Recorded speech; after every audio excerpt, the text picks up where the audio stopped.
Hello, my name is Peter Drake. I'm the provost at the New York Academy of Art, and I want to welcome you all to our third Facebook live stream event. Tonight, we're going to be demonstrating key elements of sculpture, painting, and drawing, presented by three of our faculty members and an alumna. Before we get started, I want to introduce my two fellow co-moderators, David Kratz, who's an alumnus of the New York Academy of Art and the president of the New York Academy of Art, and a wonderful painter. Another extraordinary painter who's joining us tonight and a faculty member is Margaret Boland. Before we go any further, I want to make sure that you all know, looking around the audience here, we've got students and alumni from the New York Academy of Art joining us tonight and sharing questions with us. And if any of you online want to ask questions, please, you can get started immediately. About our three artists working tonight, we're going to start with Vince Desiderio. Vince is a senior critic at the New York Academy of Art. He's in the collections of Metropolitan Museum of Art and the Hirshhorn Museum. He's represented by Marlborough Gallery. He's been with the Academy for, I believe, over 15 years. So 30. 30 years. All right. Twice as long as I thought. But Vince is going to be working with very unusual materials today, including shellac, tar, and I think Rust-Oleum, if you can imagine. Michael who's the director of our drawing department and an incredible craftsman himself, is going to be working entirely in graphite tonight, and you'll be able to see that drawing develop over the next 3 hours. Then we also have Judy Fox, who's going to be working as a sculptor tonight. Judy is represented by Nancy Hoffman Gallery, an incredible sculptor herself. And she's going to be joined by alumna Christina Giuffrida tonight, too. So without any further ado, here's David Kratz. Good evening. And welcome to Facebook Live 2018. We're so thrilled to have you with us tonight. This is one of my favorite events that we do because it gives you an inside look to the kind of training and the process and the beauty of this education that goes on here at the Academy. We've got some of our best star artists here to show you each a different discipline that they are expert in. And it also is a wonderful way to make real and tangible the mission that the school operates under. The school believes that highly informed and rigorously trained artists are in the best position to realize their creative goals. And what we try to do is give them the tools to do that. A big part of that is working from the live model. We believe that everything you need to learn in terms of the fundamentals, the basic language of art making, can be learned by studying the human figure and learning to depict it accurately and proportionately and sensitively. That has been the basis of the school since it started. And for those of you who don't know, just a little bit about the school's history. It was started in the early 80s, I think 1983 to be exact. It was started by a group of artists and patrons and teachers who were worried that these time-honored skills of fine art making were not being taught anymore at the graduate level across the country. So they got together to start an institution that would continue that tradition. It started in a church basement as a free drawing class, and it stuck to its mission ever since, and from that, it's grown into what it is today, which is one of the top graduate schools in the country, attracting people from all over the world who come to us to hone their craft and to learn from the incredible faculty that are here and to be exposed to the incredibly vibrant art scene that makes New York so special. Andy Warhol was one of the early patrons of the school. In fact, he was one of the founding board members. And we owe a lot to him just for his interest and for helping us along the way. In fact, it was from a bequest from his estate that enabled us to get the home that we are in now in Tribeca Street, which is a glorious, glorious building. One thing that really separates the school from other schools is the intense amount of instruction that goes into each student. There is many, many hours each week of teacher-student contact. That's very different from most schools at the graduate level. And we are, everybody has an open studio. They're all together.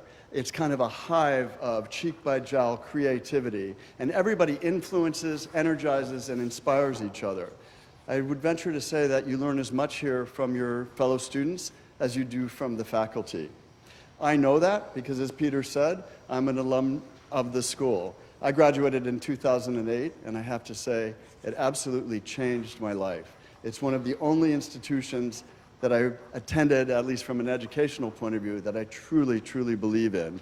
And after experiencing it and living it 24/7 for 2 years, I made up my mind that I wanted to devote the next part of my career to helping it grow. And it's been an incredible, incredible experience. Thank you.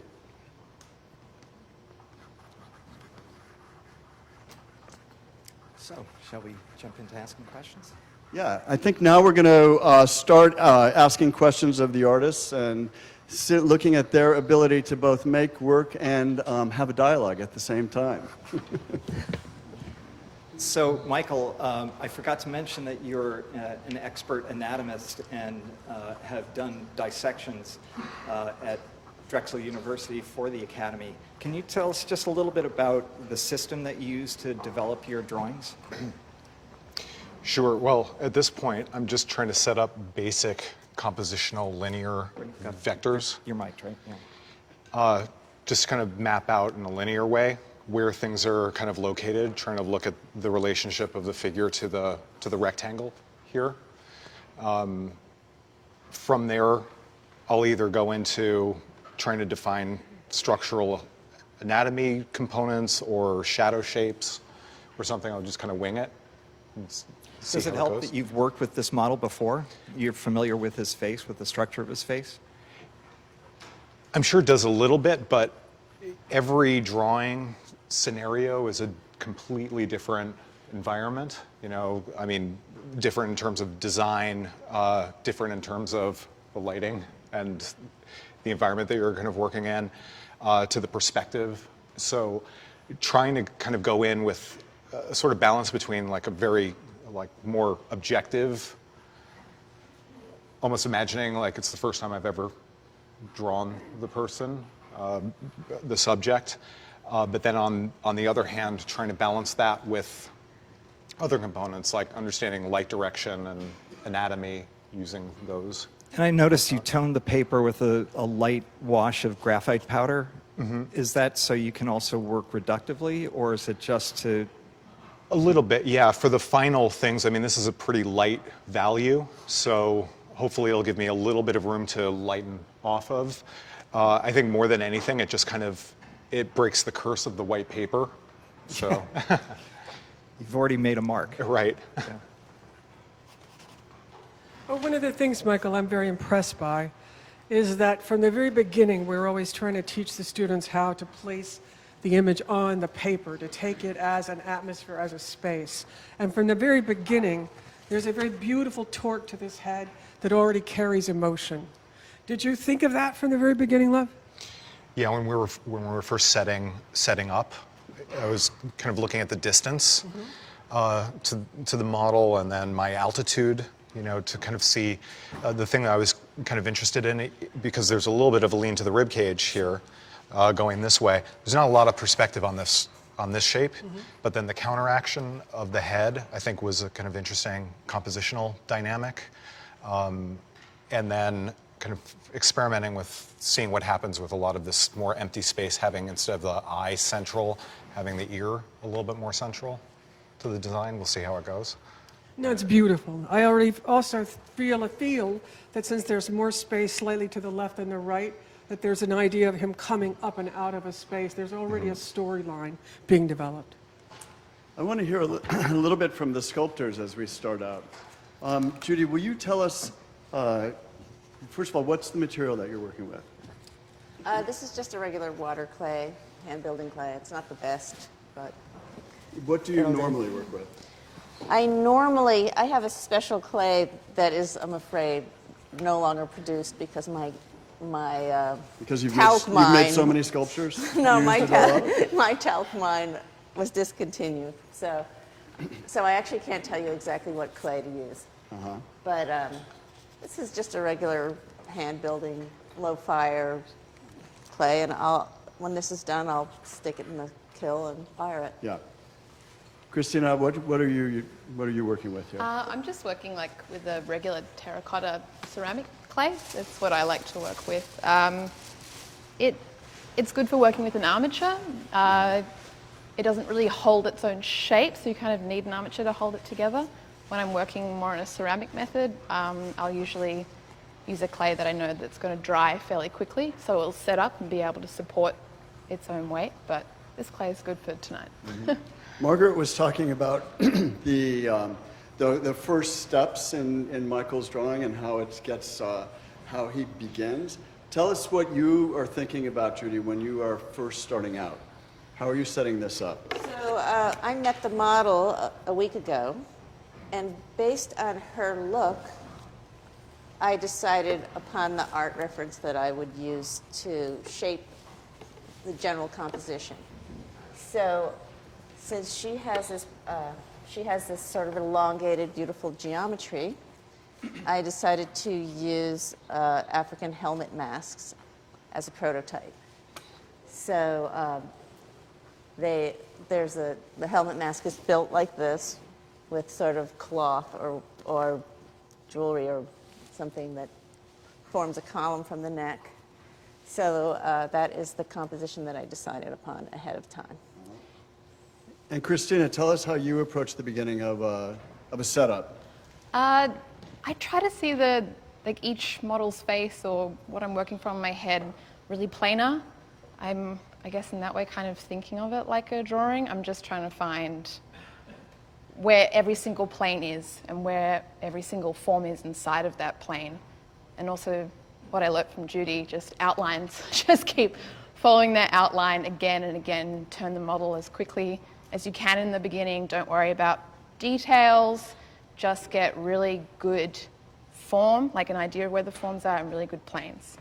You said something interesting. You said, I try to think of it like a drawing. Do both of you have a drawing practice also? I'm a terrible drawer. I really don't. I was so intimidated when I came to this school. I was in a drawing class with these incredible people. So it made me kind of retreat a little bit, but I've found since graduating that that's something I've actually really enjoyed, just privately doing my bad drawings, almost as compositional studies to figure out works. But I think if you want to be a good sculptor, you have to have some sort of understanding of drawing. They're very similar. Yeah. So if you ask me what something looks like, I can draw it for you. But I don't have a drawing practice in that I don't have a way of drawing that is my way of speaking as an artist. So I consider those two things to be really different. And I work from photographs usually. Although I sketch out my ideas first. I have a little book of ideas. Great. David, I wanted to mention that Chris from the University of Chester is watching with his class, so welcome, Chris. Vince, Jawohl. so you're going to slather tar and Rust-Oleum on this once you've done a beautiful drawing, right? I'm going to continue the drawing. The whole idea is to try to keep an organic relationship between the first things you do on the canvas all the way through to the last. So the drawing basically, often I would just start with paint itself, but so that I didn't have to switch from a drawing, a linear thing, even if I did it tonally. So this is more of an armature for you. It's kind of an armature, yeah. The reason that I'm using these materials actually is because I can make them dry very quickly, and I can get to the heart of the matter quicker than if I were working with oils at this point, I would, develop an underdrawing or painting that would, I would keep it lighter, very pale, so that I could increase the values and increase the saturation. You know, he's Mike. But isn't it also partly that you like to work with materials that are resistant to a certain kind of expertise? Yes, that's the other thing, is that at a certain point, you know, I felt my brush was getting in the way of me.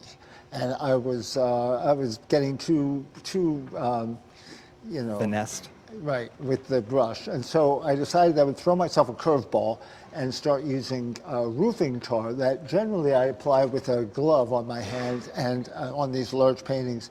And then I isolate it with either polyurethane or shellac. And then on top of that, I lay in the lights with my hand in a glove. So is it true that conservators love you? Yeah, actually, I keep them in business. Okay. Keep them in business for the rest of their lives, That's right? right, that's right. And I'm burning a hole in the ozone layer as we speak. And keeping the Zinzer family in cash, That's right? Yeah. Absolutely. So I have a question for the group, actually. 3 out of the 4 of you are sitting down to make your paintings and drawings or sculptures. And I've always heard that, you know, you need to be able to back up all the time and look at it from far away or from different distances in order to judge what's going on. What do you normally work like that, Michael? Depends. It's more for the eye level in this case. So for maintaining a consistent eye level? Yeah, in this case, I really wanted to set the design a little bit more looking up at David, so it makes sense to sit down for this one. Sure, it would be really nice to be able to run back there and take a look from a distance after a little while. Yeah. What about you, Judy? I noticed your eye level with your work here, too. Yes, I've arranged it so that this head is right next to hers in my visual field. I mean, is that like the old technique of sight sizing? You know, sculpture's kind of hard, so I'll use anything. Yeah, I hear you. I'll go across the room if I need to. Yeah. I mean, Vince, you often do these enormous paintings, so you can't be sitting down normally. When Oh, you I have a work. hydraulic lift that moves me around. No, I don't. I know artists who do have that, so I was prepared to believe Chuck you. Close does. But when I do studies, I like to sit down, or small paintings, but I can't really sit down if I'm working on a giant canvas. So yes, and I'm constantly going back and forth and back and forth. Yeah. Yeah. I curious- sometimes paint with one of our audience members here, Bernardo Siciliano, who's a great teacher and painter, and we actually bump into each other as we run back and forth from viewing points to see the work. We're constantly in motion and having to look out for each other. I just want to make sure if anybody has a question in the audience, just raise your hand and I'll bring a mic to you. Oh, there we go. Oh, no. I'd like to ask you something, Vincent. I'm intrigued by the fact that I've never seen you start a piece this specific before. And when you were describing it to Peter, I didn't totally understand. Is there going to be a way to isolate the head that you've just done before you go back on with the layers you're working on? No, I'm probably going to screw it up. That's what I thought. And All right. I don't I care got you. because it's better to be feel free about it. It'll look terrible for a while, and in fact, it may end up terribly. But Well, I've never seen that happen to you before, but it is fascinating to me. You're basically sort of rehearsing for it then. yeah, kind of. All right. That's right. Thank you, Lou. That's right. Thank you. I mean, I'll probably screw it up, but that's all right. So Vince, we actually have a question from Megan, who's watching on Facebook. She wants to know if the shellac will actually darken over time, or is it reasonably stable as a color? Well, I was told once by someone at the Pennsylvania Academy that he was assured by someone at the Uffizi, a curator, that shellac blackens. Oh, Okay. good. Now, I was also told by, or at least I read in the great chemist Ralph Mayer's book, that shellac, if it's covered with something and not exposed to air, will not darken. It's It won't darken through the paint. Right, so it's only oxidized through direct exposure to air. Right. Now, I've done things that are already 15 years old, and they haven't darkened one iota, even when I use clear shellac. So, you know, I don't know. There are a lot. I know there are constable studies that are done with shellac paper. I think artists use shellac a lot Yeah. in the old days. Didn't Bacon glass his paintings for the specific reason that he was using a lot of suspicious things in them, not to allow oxidation? I read that. I'm not sure. I always figured that Bacon was putting glass over his paintings because he was allegorizing the idea of a varnish. I mean, there's so many things in Bacon that are nominalized ideas from classical techniques that he takes from Velázquez, and then when he puts the glass over it, I always thought it was like the last stage of the varnish. I understand. Thank you. Sure. You know, I have a question for the group, again, a more general question, but I'd like to know a little bit about your daily studio practices. Oh. Yeah, Michael, tell me about that. How often are you in the studio? For how much time? Tell me about what your practice is like. Pretty much every day that I'm not here. So I'm here 2 days a week, so the rest of the time I'm in the studio, usually from about 10 o'clock until 3:30, 4 o'clock, sometimes later. And currently I'm working on a few large-scale paintings, monochromatic paintings. I'm sort of taking a little bit of a breather from the drawing, the dry media, works on paper. So you're not waiting for inspiration to strike. You're in there every day, no matter what. Yeah, pretty much, and sometimes working on just studies until you get what you think at the time is a really good idea, and then start kind of fleshing it out, only to realize a month down the line that maybe that wasn't such a great idea after all, and then other ones keep existing, and you can put the work into it. Yeah. So, what about you, Judy? Well, each piece that I do is a big commitment of time, so I have planned it out. 20. And I know what I have to do, and I just show up regularly and sculpt. Regularly meaning every day, or? Every day that I'm not doing something else. I do have life interviews. You have a life other than this? I have a life. Is that allowed? So sometimes I can't be there, but whenever I can, I am. And, you know, if someone filmed my life story, the fascinating life of the artist would kind of look like this. Sorry. We have a question from an audience member and alumna, Sophia Caiaphas. Thanks, Peter. Hi. So we all know that artists these days use a lot of photos in their work. And even though you guys are working from observation, I'm sure you use photos in your work. And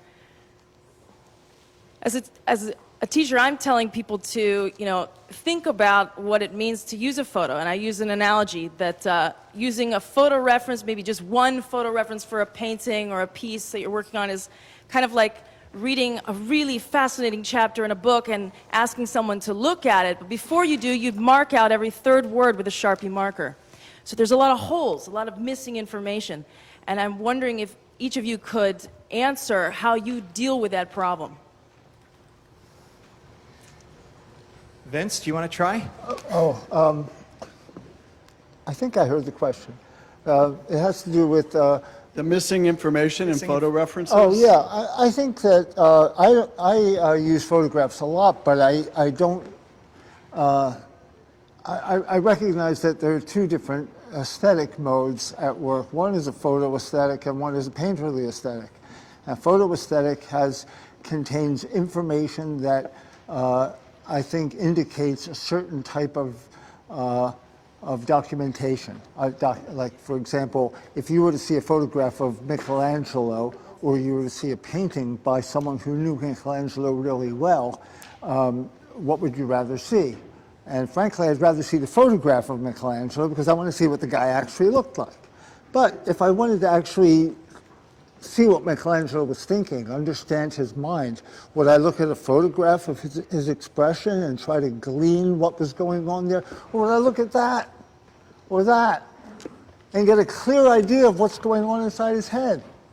So there are things encoded in this work, non-photographic at all, that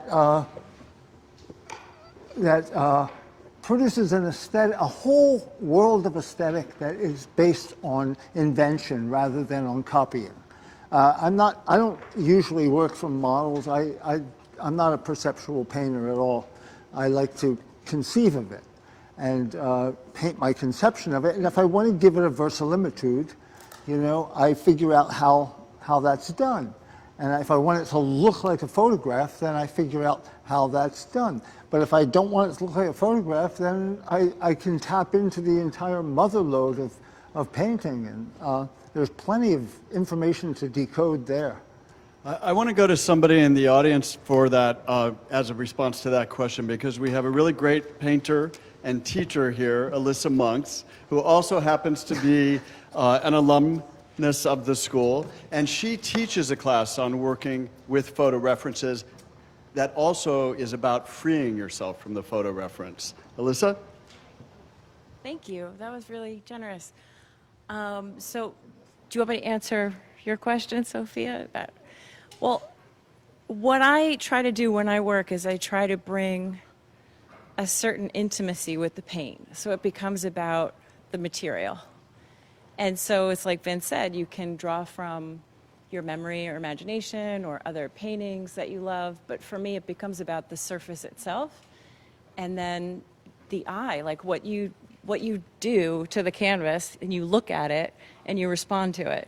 So the photograph is kind of just there to help me compose and maybe play with some color ideas, but ultimately you're responding to your own work and creating the surface, and that's the exciting part for me anyway. So the photo is only going to get you so far. Thanks. Thank you. So we have a couple of more Facebook questions. Susan wanted to know if you're thinning the shellac with terp or spirits, Vince. Well, I'm not using shellac. I'm using tar, and I'm thinning it with medium. Oh, okay. And shellac actually is thinned with denatured alcohol. Yeah. So the reason I use it at all is that it's not going to dissolve the tar. If I were to use any other kind of liquid on top of this, which I'm doing, it'll dissolve the tar. Yeah. And they also wanted to know, Adrienne wanted to know if you needed any particular ventilation or if this is actually relatively healthy use of materials. It doesn't have any effect that I've noticed. Okay. Ask and answer. I would like to make one comment or question in terms of the photography issue. And I would notice before that Judy came in with a piece she'd been working on from a week from photographs. And Christina walked in with a wire bust, just a piece of wire, and put clay on it. And my first thought into answering that question would be, photographs are used, like Fischl uses photographs, the paintings are about the photograph. When photographs are used as crutches to replace information that you should be taking in visually, then they ruin the piece, and that's what we're trying to be about. Judy's one of the finest sculptors in the world. She's using photographs, in my opinion, to begin to set up her situation so that when she gets to the observed information, she can take advantage of it as quickly as possible. And I've got a Facebook question, which is very general. Gentlemen, ladies, what are your influences? Michael? Yeah, right. Pass the buck. Yes. A lot, and I think I'm going to go long-winded here for a Go second. ahead, baby. I think a lot of it, and this kind of references back to the photography question. So I'm kind of new to the whole photography thing and started really implementing it in my working process 2, 3, 4 years ago, something like that. Really because one of my primary influences is film composition. I think where you start really seeing innovations of design and idea of visual storytelling, for me the most direct way to understand that is through cinematography and film, So what I started doing was noticing if I freeze frame, a Bradford Young film or a Blade Runner or a Kubrick film, is there something about the composition, that is interesting to me? So I started doing a lot of sketches just from the frozen. Sure, I teach composition from film. Right. And then I started realizing, going back to the photography thing, was that working from direct observation, I think, is absolutely essential to my working process, and it always will be, because for me it's about the experience itself. But then when you're kind of detaching from that and into another experience, you're not a slave to nature, right? And I think one of the issues with photography is that you can become a slave to the photograph, and everything just becomes, automatically referencing the photograph. And anyone in possession of that photograph is going to produce the same product. Right. So there's Don't no you also differentiation. feel, though, that there's a moment when you're using photography when you just get bored with it? It's just not as interesting as your imagination or what the paint does itself. So I find if I'm using photographs, I almost don't look at them past a couple of days. You're just always, the rest of the information is much more interesting. I want to throw this question also to somebody, again, in the audience, because we have a wonderful draftsman and writer. I'm so impressed with somebody who can be both a writer and a visual artist, Daniel Maidman, and who's with us here tonight. And he does these incredible drawings that to me look always like a very beautiful observation of anatomy and very sensitively done. Do you ever work from photographs, or are they always from life? About a third of them are from photographs. I have to maintain a certain proportion of life drawing in order to use photographs the way that I want to. Because for me, the process for using a photograph is being sufficiently familiar with what something would look like in real life that you can draw backwards from the photograph to what was being photographed and virtually draw what would have been there. So that even though the photograph elides a lot of information, your familiarity with the visual phenomena in the photograph is such that you can essentially capture the experience of life drawing. If I drift too far from a lot of life drawing, it ceases to be possible to reconstruct a sense of life from a photograph, and then it becomes counterproductive to use it. And actually, when people who don't have a ton of experience with life drawing ask me about working from photographs, I suggest to them that they put it off for a few years until they're comfortable enough with eyesight and understanding how to look at things to safely use photographs without it interfering with their work. Thank you, Sophia, for that question. This is obviously a rich topic that we could go on talking about for a long time. And I think it's pertinent to every artist working, in today's world. So, Michael, we have a question from Lords on Facebook about what kind of light you prefer. Do you prefer direct, indirect light, natural, artificial light? How do you set up your studio when you're working from life? Always artificial light. I just really like it in the studio and for a lot of the setups, just because it's very easy to control on one level, but then on the other level, aesthetically, I like sharp edges. I like things that are a little bit violent looking, so you can control a lot of contrast that way. Cityscapes, it's a totally different story. I actually like really diffused light in those scenarios. Will you go back also to the, I feel like we didn't do enough justice to the influences question. Judy, tell us about your influences.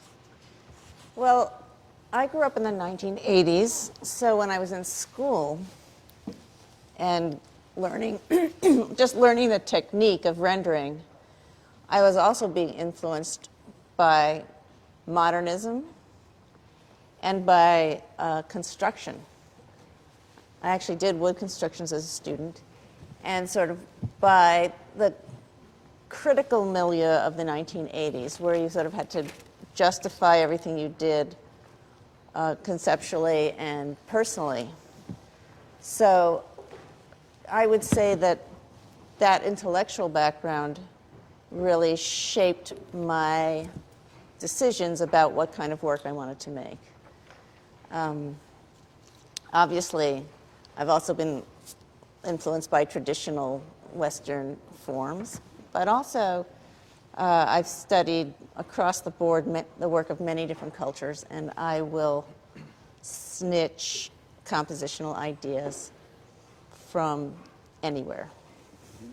Christina, would you tell us about your influences? I'm particularly interested since you so recently graduated from the school. I'm really influenced by theatre and film, filmmakers like David Lynch and Cronenberg, Lars von Trier. I'm also really interested in a lot of upcoming artists that are working in New York at the moment, like Raul Darnives, who was at the Whitney Biennial, I think 2 years ago. Kostja von Ziepel, who's with Company Gallery. She's doing amazing stuff. Yeah, I'm really following their work and how they sort of, they think of sculpture as theatre, and they definitely, and it's something I can relate to, and the way that they install their work in a gallery becomes very performative. So that's something that I'm really drawn to. Can I ask a silly sculpture question? Go for it. When two of you are working from the same model, how often do you rotate the model, and who makes that decision? We had a little conference before. Did you really? Yeah. Decide how often we went. She takes the reins. I'm in charge. Do you prefer like having a good 20 minutes with a single point of view and then move around, or? I think at the beginning, I think especially when you're learning, like me, you want to put the details in if you're left with the model too long, and you skip Get to the too specific. you skip to the end. And so I think the quicker you can turn the model at the beginning, you just have to be fast, really direct. It's like doing like short drawings, like 5-10 minute drawings. You just have to like get that contour line in and be really confident in those lines that you are blocking in. And it's the exact same for sculpture. Great. We have a question from Jessica on Facebook. Really for you, Michael, again, sorry. Do you prefer working on pre-tone paper or on white paper? Do you prefer working mostly with shadow masses or light masses? You look like you're more of a shadow mass guy. Yeah, probably in the beginning it's all shadows, because I think really the compositional language is carried most directly by the shadow shapes. If you look at a drawing or a painting, for instance, from 50 feet away, it's really the graphic quality, and especially if you're reduced to not working in color like myself a lot of the time.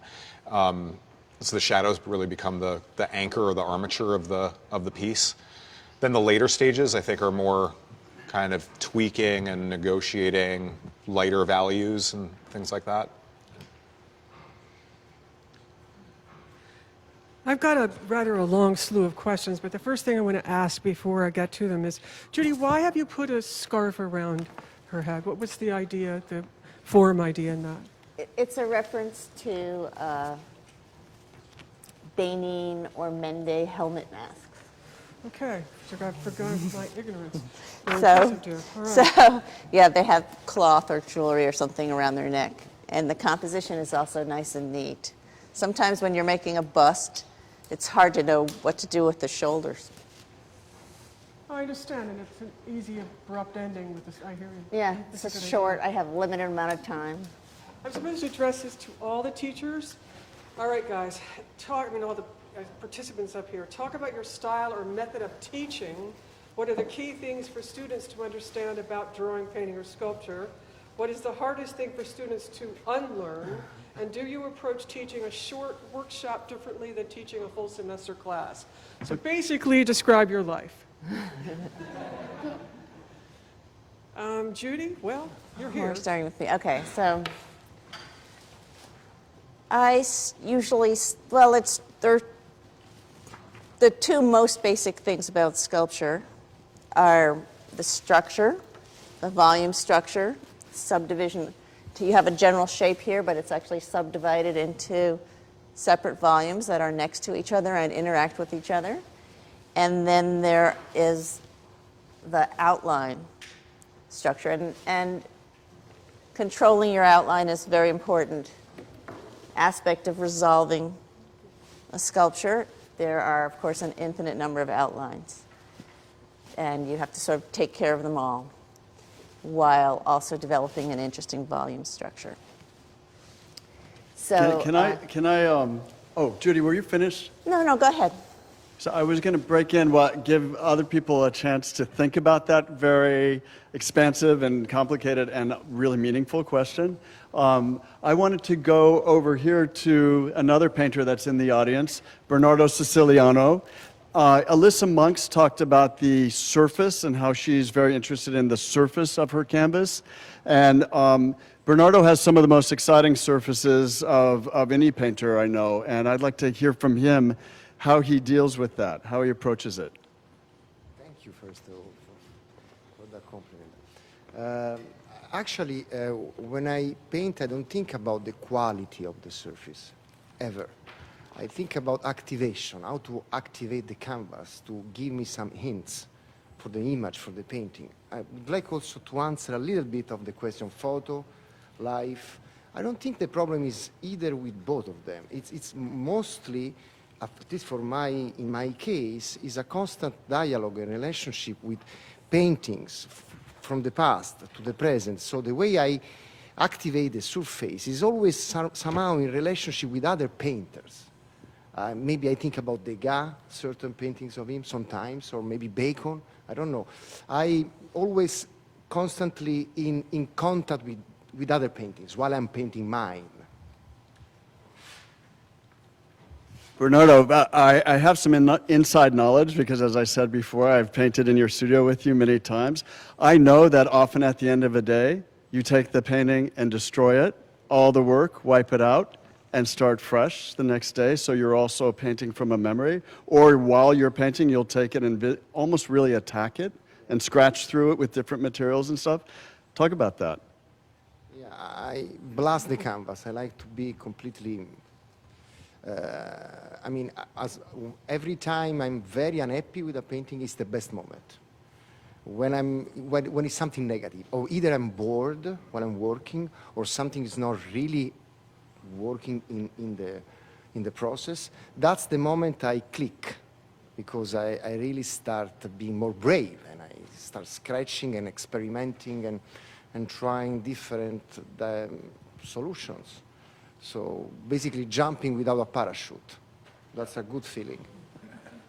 Jumping without a parachute is a good feeling. I love that. I have to say, once I was really stumped on a painting, and Bernardo was in my studio, and I asked him what I might think about, and he mixed up a huge glaze of sort of a really ugly green and took a brush and painted all over the surface of the canvas.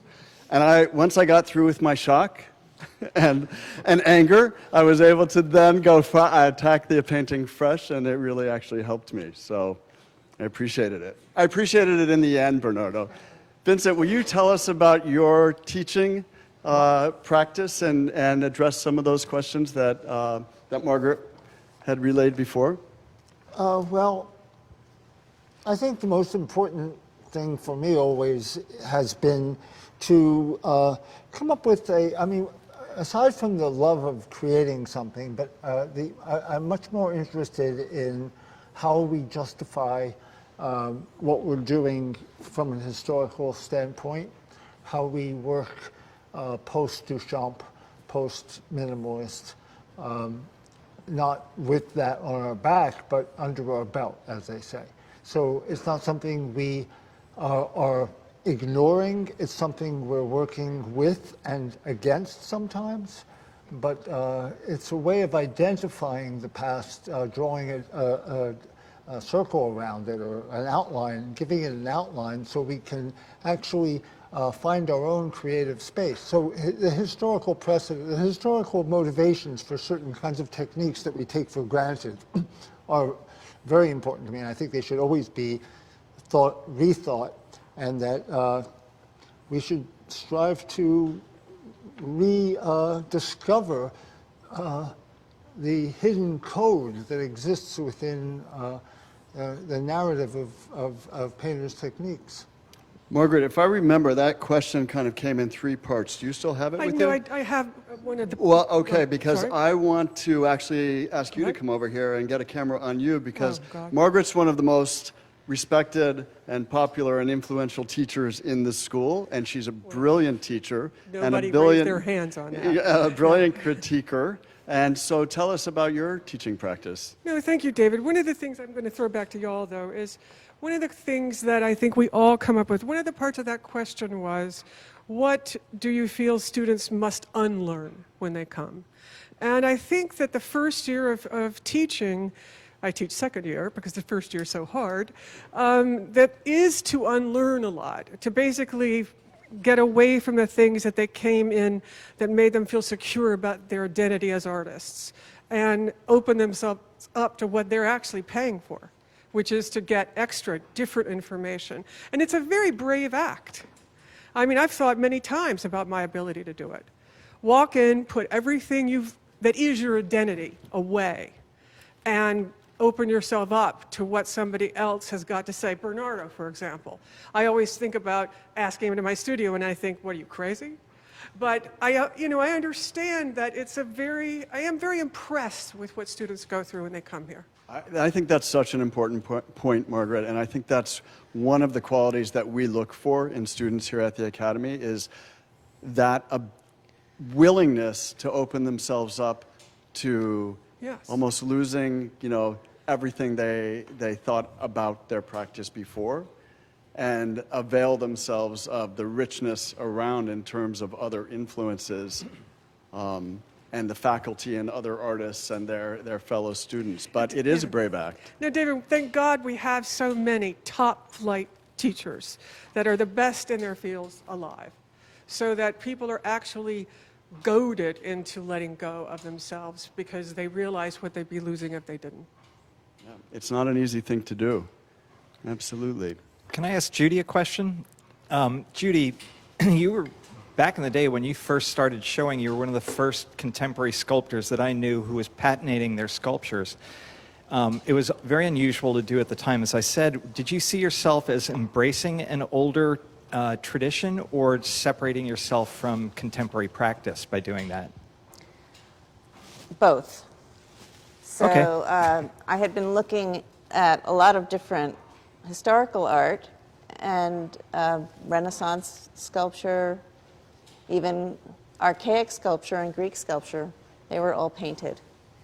So because I was trying to achieve a kind of lifelikeness rather than a modernist, sort of a modernist cleanliness, I went to that old painting technique. So I decided to paint the flesh. And can you talk a little bit about why you chose casein as opposed to any other material? Well, I went through a few materials. I started with acrylic, which I really didn't like, too fast. And I tried oil, too smelly. And casein is a really nice paint, smells like milk. And you can apply it and muck around with it for a day. And then the next day you can, it's set up and you can put a layer on it. So my painting technique is very layered, and casein was great for that. I was going to flip the teaching question a little bit and ask Christina, since she was recently a student here, what was the type of teaching that influenced you most while you were here? You were one of the people who had an incredible growth and evolution while you were here. And I was wondering, what you responded to in terms of instruction and maybe even who you responded to, and feel free to name names. Gosh. Well, my first ever sculpting class was with Judy, so that made a huge impression on me. We would get our faces, well, the sculptures' faces cut off if they weren't correct. And you learnt very quickly to edit and to be strict with yourself and to sort of develop an observational eye, which takes a while. It's something that you wish that would just, happen in a semester or even like in the first year. And well, it certainly wasn't the case for me. It takes a long time, and it's like a muscle you have to keep working. Also, Monica Cook was a big influence on me, had great crits with her. I had one of my first really sort of kind of like click crits with Peter Drake, actually, in Sophia LD's composition class, and you came in at the end and critiqued everyone's things, and you kind of knew where I was coming from conceptually, and gave me a really good idea of where I wanted to go in second year. But in terms of teaching method, I think it really depends. I came to this school to learn. I had lots of ideas, but I didn't have any language to express that in any sort of informed way.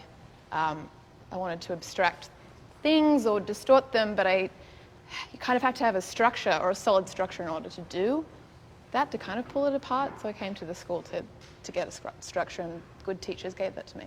I love the way you said that. I love the concept that it was, that you had lots of ideas, but you didn't have the language. Because often when I'm thinking about the school and talking to people about my experience here, I say it was like, it was like learning a language. And the tools were first, it was, like learning individual words and then being able to combine them into sentences and then paragraphs, and pretty soon you were able to tell entire stories. And that was the goal. And so it sounds like you had a similar experience in that regard. Totally, and you don't stop learning when you finish up here. I'm working in my studio now, and I'm still trying to perfect the things that I was trying to nail in these classes. So it's the gift that keeps giving. So we have a technical question from Michael from Phil on Facebook. We wanted to know what weight of graphite you're using to block things out, and when you make this decision to shift to a softer graphite. I start with the softest one possible because it's really easy to move it around. It almost operates like charcoal. It's really, it's non-descript. They're fuzzy lines, that kind of thing. You can knock values in pretty rapidly. You can stump them. And is this like a 6B or something? It depends on the paper. If it's a really rough paper, like this is a fairly rough surface, so I can get away with, I think it's like a 4B, something like that, maybe a 3B. And then we'll progressively go harder. So it's a little bit of the opposite of linear drafting, because then you can control lighter values, that kind of thing. So it's a little bit backwards there. Have you ever used any of those sort of grease crayons that Steve Assail uses for his darkest darks? No, they terrify me because you can't remove them, I did a little bit in lithography, but the thing I liked about lithography was the stone itself and not the printing of it. So I liked it in that environment, but the permanence of it on paper, it was a little... You're stuck with it. Yeah, so ballpoint pens are out, lithography stones out. Actually, can I take a second to make a pitch for the Academy here? We're now accepting applications for the MFA, CFA, and summer undergraduate residency program. The CERP program is a 1-month residency for talented and ambitious undergraduate students. We offer 2 sessions each summer, June and July. Go to nyaa.edu/apply for more details. Thank you very much. I've got 2 questions from Facebook. One is from Avery and one is from Megan. I'm going to fuse them because they're basically a lot about the same thing, and they're for Vincent. Vincent, basically, the way it's worded is, do you see your subjects representationally or abstractly when planning a painting? And how long does it take to settle on a narrative? I know, it's... It's a good question, actually. I see it abstractly first. In fact, the image doesn't, or the narrative part of it that constitutes the dramatic narrative or the subject matter doesn't really occur to me until I am well into thinking about the technical narrative. In other words, what I want the paint to do, what I want it to look like, how I want it to feel, how I will be developing it. And in doing that, often the subject will come from the thoughts of the technical narrative. So that's basically, when I saw your last show, which was one of the finest I've ever seen in New York, there was such a very large difference in the narrative quality of different paintings. So it makes sense now. If you begin them all abstractly and let the paint talk back to you about what it wants to say. That's right. It's not a matter, though, of doing something accidentally and looking at it and seeing, a landscape and a stain on the wall. It's not at all like that. It's really much more tapping into what is behind the scenes in the whole motherlode of Western art, or all art actually, all art that interests me at the moment, tapping into it and looking through the subjects to the technical strategy that led up to it, believing always that that technical strategy is where the true thought of the painter lies, not in the subject matter. They have to be indivisible, but I think what they're trying to ask is, how do you start? Are you thinking about hot and cold? Are you thinking about a landscape? Are you thinking about a mood? What is, or some way to deal with I kind pictorial? of wish that I could have just done an abstract painting today. Hear that. Because that is really how, I don't see any real difference in, at least the way I approach it, the kinds of things that interest me in representational painting are the same things that interest me in abstract painting. And so how do I begin it? Frequently I will draw many hundreds of little sketches that are abstract, abstractions in rectangles, and then eventually, if I want to push it in the direction of representation, I push it that way. If I want to keep it in the realm of abstraction, I keep it that way. Can I ask you a question about the technical narrative issue, because it comes up over and over again in your work? I mean, the technical narrative not only comes with associations, but it comes with baggage too. So when you're talking about the technical narrative of loaded brush painting, you're talking about the whole history from Frans Hals to de Kooning, basically, right? Yes, but I don't think that I would take such a huge category to describe an aspect of the technical narrative. For example, a loaded brush could be in Hals, right? Or a loaded brush could be in Caravaggio, or Rembrandt even. It's not really that. It's the coaxing of the material to bend to the artist's will. And though they all use loaded brushes in that sense, the question is, when did they use the loaded brush? When did they work the loaded brush into a wet surface? When did they work the loaded brush onto a dry surface? When was the loaded brush driven by color? When was the loaded brush driven by opacity? And those all come with meaning. They all come with meanings, basically. Yeah. I noticed a lot more dry brush in your most recent paintings, actually the past two shows. And could you talk a little bit about why you were drawn to dry brush and what associations you might have with that as a procedure? Well, it was, you can call it dry brush, but in the way I tend to think of it is as a scumble-driven painting. That the scumble is really a lighter value placed over a darker value, where bits and pieces of the darker value come through, or because they it's appear dragged through across that surface. Yeah, or they just, it appears as a gray, an optical gray. And so that is a very interesting thing to me, because I think often about the history of scumble. This is so funny, because David and I were looking at a Kaibo painting at the Chicago Institute this past week. I saw the picture. And there was like this great scumbling happening there, and we realized that it actually had a very direct relationship to Seurat and to optical mixing. Yes, well, the original optical mixing was simply made with glazes and scumbles, because you create an optical effect both ways. Seurat's optical effect is the separation of points that actually make a color.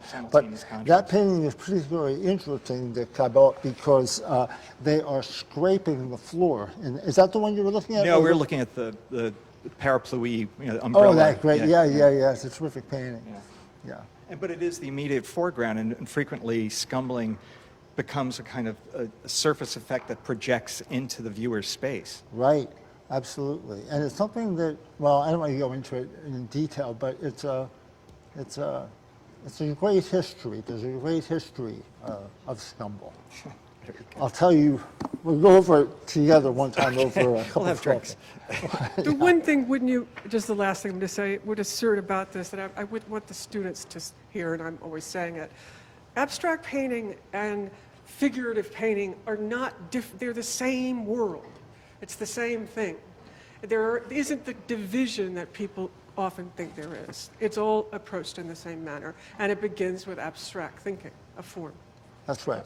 I agree. Thank you. I wanted to go over here for a minute and talk to somebody who was a student at this school, Sophia Caiaphas, and she graduated a couple years ago. And when she graduated, she was awarded a fellowship at the school, which is the highest honor the Academy has to give. And it meant that she was invited to stay on for another year and both continue her own studio practice and teach at the school.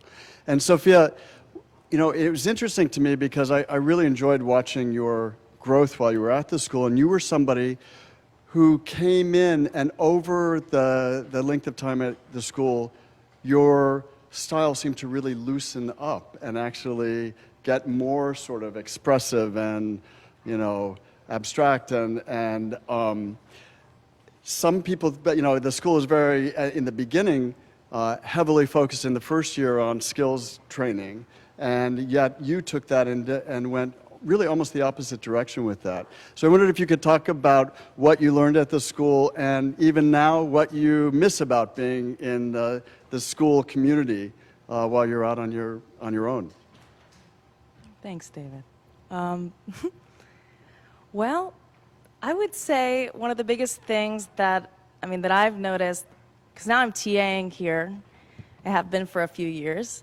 I'm actually teaching at Pratt and Hudson Community College now, and I'm teaching a lot this semester. So I guess I'm noticing a lot about what students bring to school with them when they are learning drawing, more than anything. And that's kind of the skill set that I brought to this school was it's all about drawing, and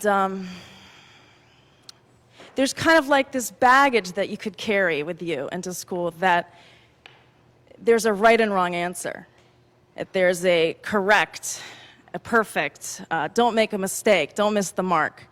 And kind of like an avoidance of failure, which is something that culture at large, you know, teaches us not to do. That's what our society is about. But when it comes to art making, that couldn't be further from the truth. It's all about making mistakes and screwing up and failing and seeing the beauty in those mistakes and saying, oh, where could this go?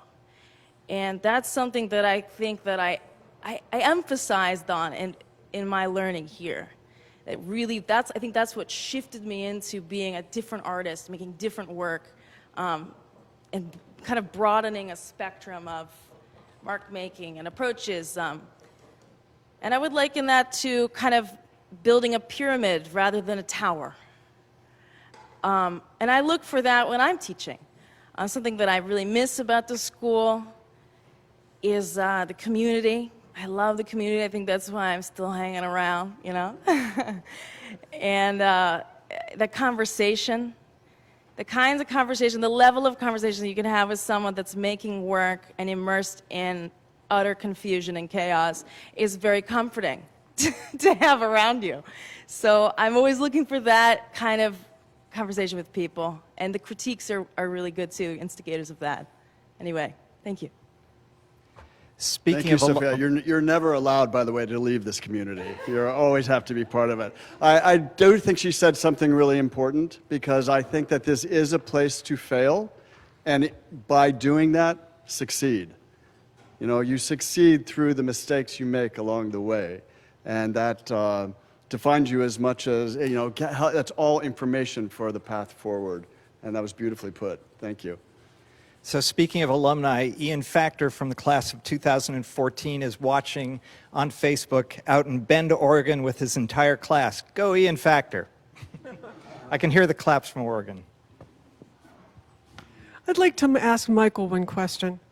I'm asked all the time as a teacher, when do I know that it's finished?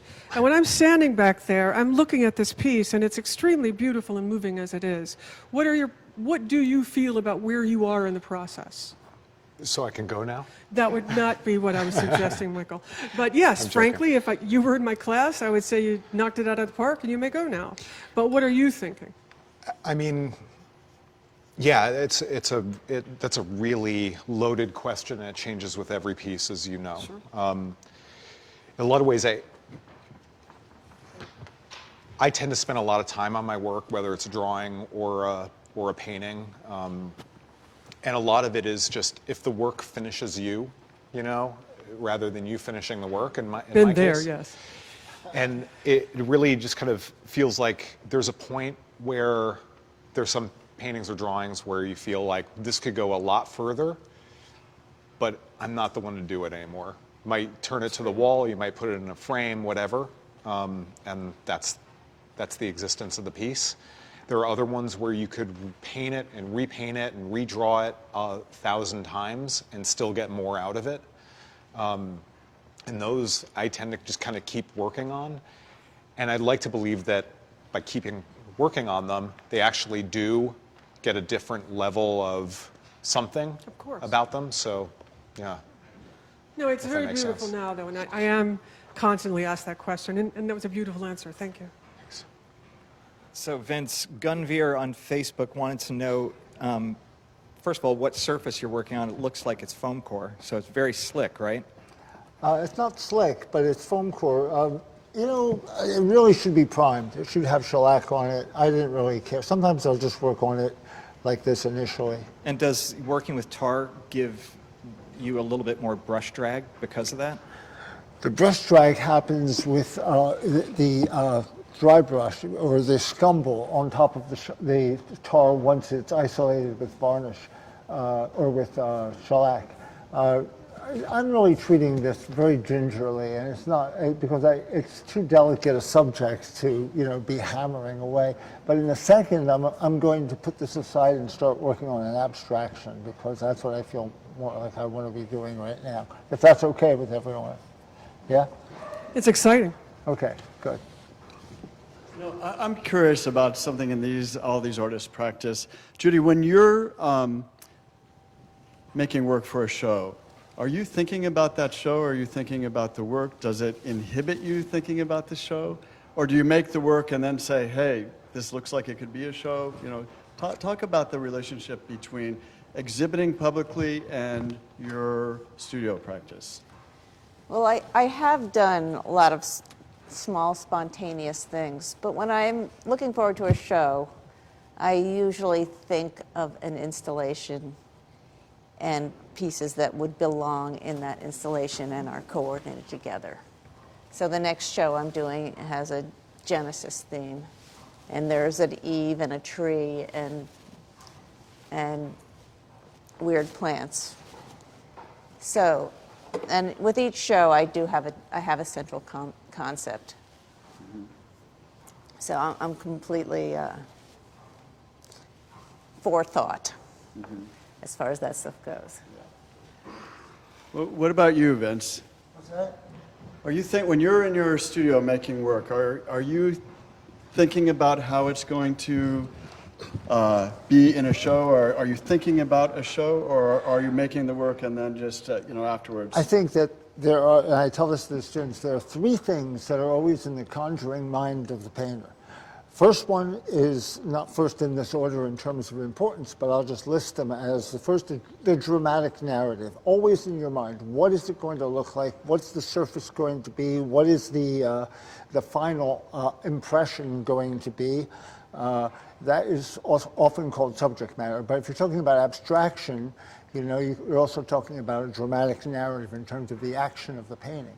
The second thing is the technical narrative, and that's the elaborate story of failure and success and assertion, negation, the whole nuts and bolts of going into the picture that provides it with the kind of energy that is almost like, as Daniel has said, ghost information inside of the picture. The third thing is called narrativity. And narrativity is how will all of this work in the real world? What am I aiming for? What do I want to address? What marks do I want to hit? What do I want to rail against? What do I want to fall in support with? But the three things exist simultaneously, and they're in a dynamic suspension constantly within the mind of the painter. When you're deciding on which pieces to exhibit in a particular show, how involved is your gallerist in that decision-making process? Recently, I had an exhibition, and I was told I could not exhibit the abstract paintings in the exhibition until I wrote an elaborate letter explaining why it was important to include the abstract versions of the central painting Theseus. And I begrudgingly got permission to exhibit this stuff, which I find repulsive. I don't mind saying it, that, you know, we have to act in any way like Well, that. it didn't stop you. No, it didn't. And I, you know, what am I going to do? I'd rather, you know, it's like Hungarian Rhapsody. You do it, or what's it called? Bohemian Rhapsody. It says, you do it our way or we're finished here. What about you, Michael? Do you collaborate with your gallerists on your shows, or do you? How are those decisions made? No, I make all of my. I'm totally rogue. So, and partially that might be why I haven't had a show in a little while. I'm preparing for one next year. But for me, it's like it really the work has to ferment. You know, it might be executing 15 drawings and then kind of looking at them and then omitting some of them and sort of seeing between them what the relationship is between those pieces, larger scale pieces and then smaller scale pieces. Because in a lot of ways, I love the format of the exhibition if it actually carries an installation of a message, if it has a sort of cohesion. I don't mean that every piece looks like every other piece, but a cohesion that sort of loops the work together, whether that's an installation sculptor doing that work, or if it's a series of works on paper, or you know, ephemera and drawing, for instance. So, but I think I really need to just be sort of away from the world, and then sort of at a given point, then exert the work on the world, and then kind of deal with the feedback from that. So. Peter, I think you could answer that question too. You're somebody who shows in Chicago and New York, and are you thinking about a show when you're developing a body of work, or are you just letting it happen and then saying, hey, I think I've got a show here? It actually is an interesting question, because I think I've thought of shows differently from year to year. You know, if there's enough time between shows, they tend to sort of coalesce into their own direction. And in some ways, that's actually a more comfortable place to be. You know, if you're on a 2-year show schedule or something like that, or a 3-year show schedule, it gives you more time to experiment and just sort of play around and make mistakes and find your way. But I've been really fortunate. You know, most of the dealers that I've worked with, Linda Warren in particular in Chicago, basically just gives me carte blanche to do whatever you want. You know, we'll make sense out of it afterwards. Don't worry about it. You know, we'll find an audience for it. And that's, for me, that's the ideal kind of dealer to be working with, somebody that trusts you, but recognizes that, you know, you're in a collaboration, but that collaboration is guided by the artist, not by the marketplace. How about you, Alyssa? Actually, I had a question for Margaret Boland about showing. She just had a big museum show, and I wanted to ask about the difference between showing in a gallery and in a museum setting. Well, it's quite a good question. I found that showing in a museum show was more open. They would accept more different kinds of pieces. I haven't been as lucky as you have been about dealers. I've had dealers say, I sold 3 of these, I want 6 more. And I've told my students that. A lot of times you can look at a person's oeuvre and realize that they weren't independently wealthy and they did a lot of these things to pay the bills. In the museum show, I was given carte blanche. However, you have a lot of people weighing in a museum scenario that you don't have weighing in a gallery scenario. And it was a lot more freewheeling. My work is controversial, and there was a lot of controversy. Whereas in a gallery where they are picked, chosen, and they are the people who collect you, I have not found that to be true. So in a museum, you're actually free to be more provocative, more controversial than you are in a market setting. Lively conversations. I mean, I had 2-hour lectures and conversations, but yes, one of the problems is that the general public is no longer educated about art. And that's one of the things we're trying, and it's gotten worse every single year.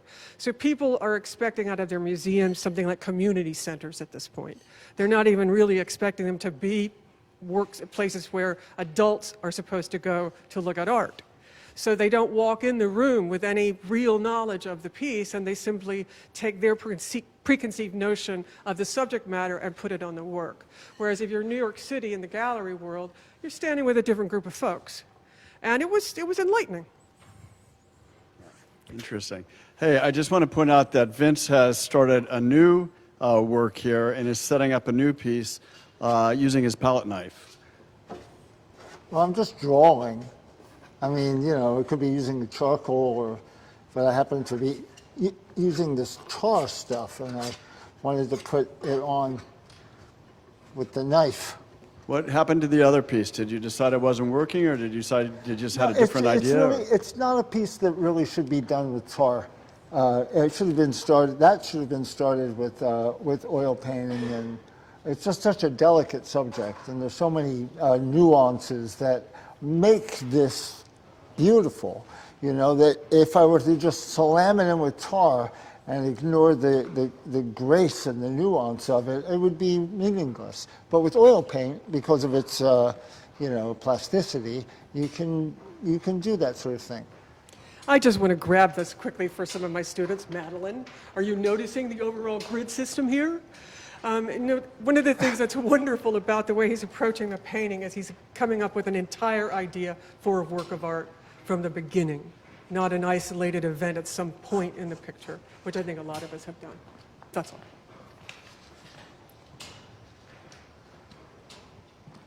If I could take one more minute to, I think I'm the person who's responsible for shilling for the Academy tonight. So registration is now open for spring CE workshops. Michael Grimaldi, in fact, is going to be teaching a CE workshop January 7th through the 10th. Other workshops with Academy faculty include Steve Assail, Andrew Conklin, Michelle Dahl, Beth Runquist, and Manu Saluja are happening this spring. Again, go to nyaa.edu/CE to get registered. Thank you. I have one quick Facebook question for Vincent. Have you ever tried using solvent-free oil paint? I know. Solvent-free oil paint? I don't know that it exists either. You mean like water-based oil paint? Have you ever tried solvent-free oil paints? If not, why not? Well, I kind of like to get, the remarkable buzz that turpentine gives me. And I don't see, part of the joy of going to the studio, any studio, is smelling the paint and the turpentine. And then I have students and they've got gloves on their hands and they're afraid of this and masks and this. And in the school, you can't even make a decent medium because you're not allowed to use turpentine, which is like ridiculous. So I think that painting itself is under attack. It's been under attack. I gave a workshop in California, right? I said, well, I'm going to be using oil paints, but we don't use oil paints here in the art department. I said, what do you mean? We only use acrylic. What do you mean you only use acrylic? You can't do with acrylic, but you can do with oil. No, we only use acrylic, it's hazardous, And I said, well, I'm going to be using roofing tar. And do you have any lino rollers that I could use? And they said, oh man, you gotta clean them. And they were so freaked out about anything that was going to contaminate the working environment. And I'm saying, you know what? Give me a tube of Kratz white and I'll brush my teeth with it. No, I totally agree. I feel like when people are asking to put, when I do a pastel, I feel like I have Let me go to interview over here. There you go. thank you. I'm sitting here with Alyssa Monks right now, who's somebody who's a very important and vibrant member of the Academy community. She went to the school and since has gone on to have a very successful career as an exhibiting artist and also as a teacher at the school and teaching independently in her own studio. So she's really seen this from all sides. And I wanted to ask Alyssa first about her experience at the school. Who are the teachers or mentors that had the most impact on you in your work? Well, that's easy. I came because of Vince, hands down.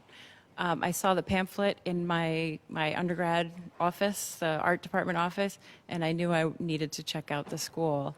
And pretty quickly after that, I discovered Vince's work and needed to meet him and study with him.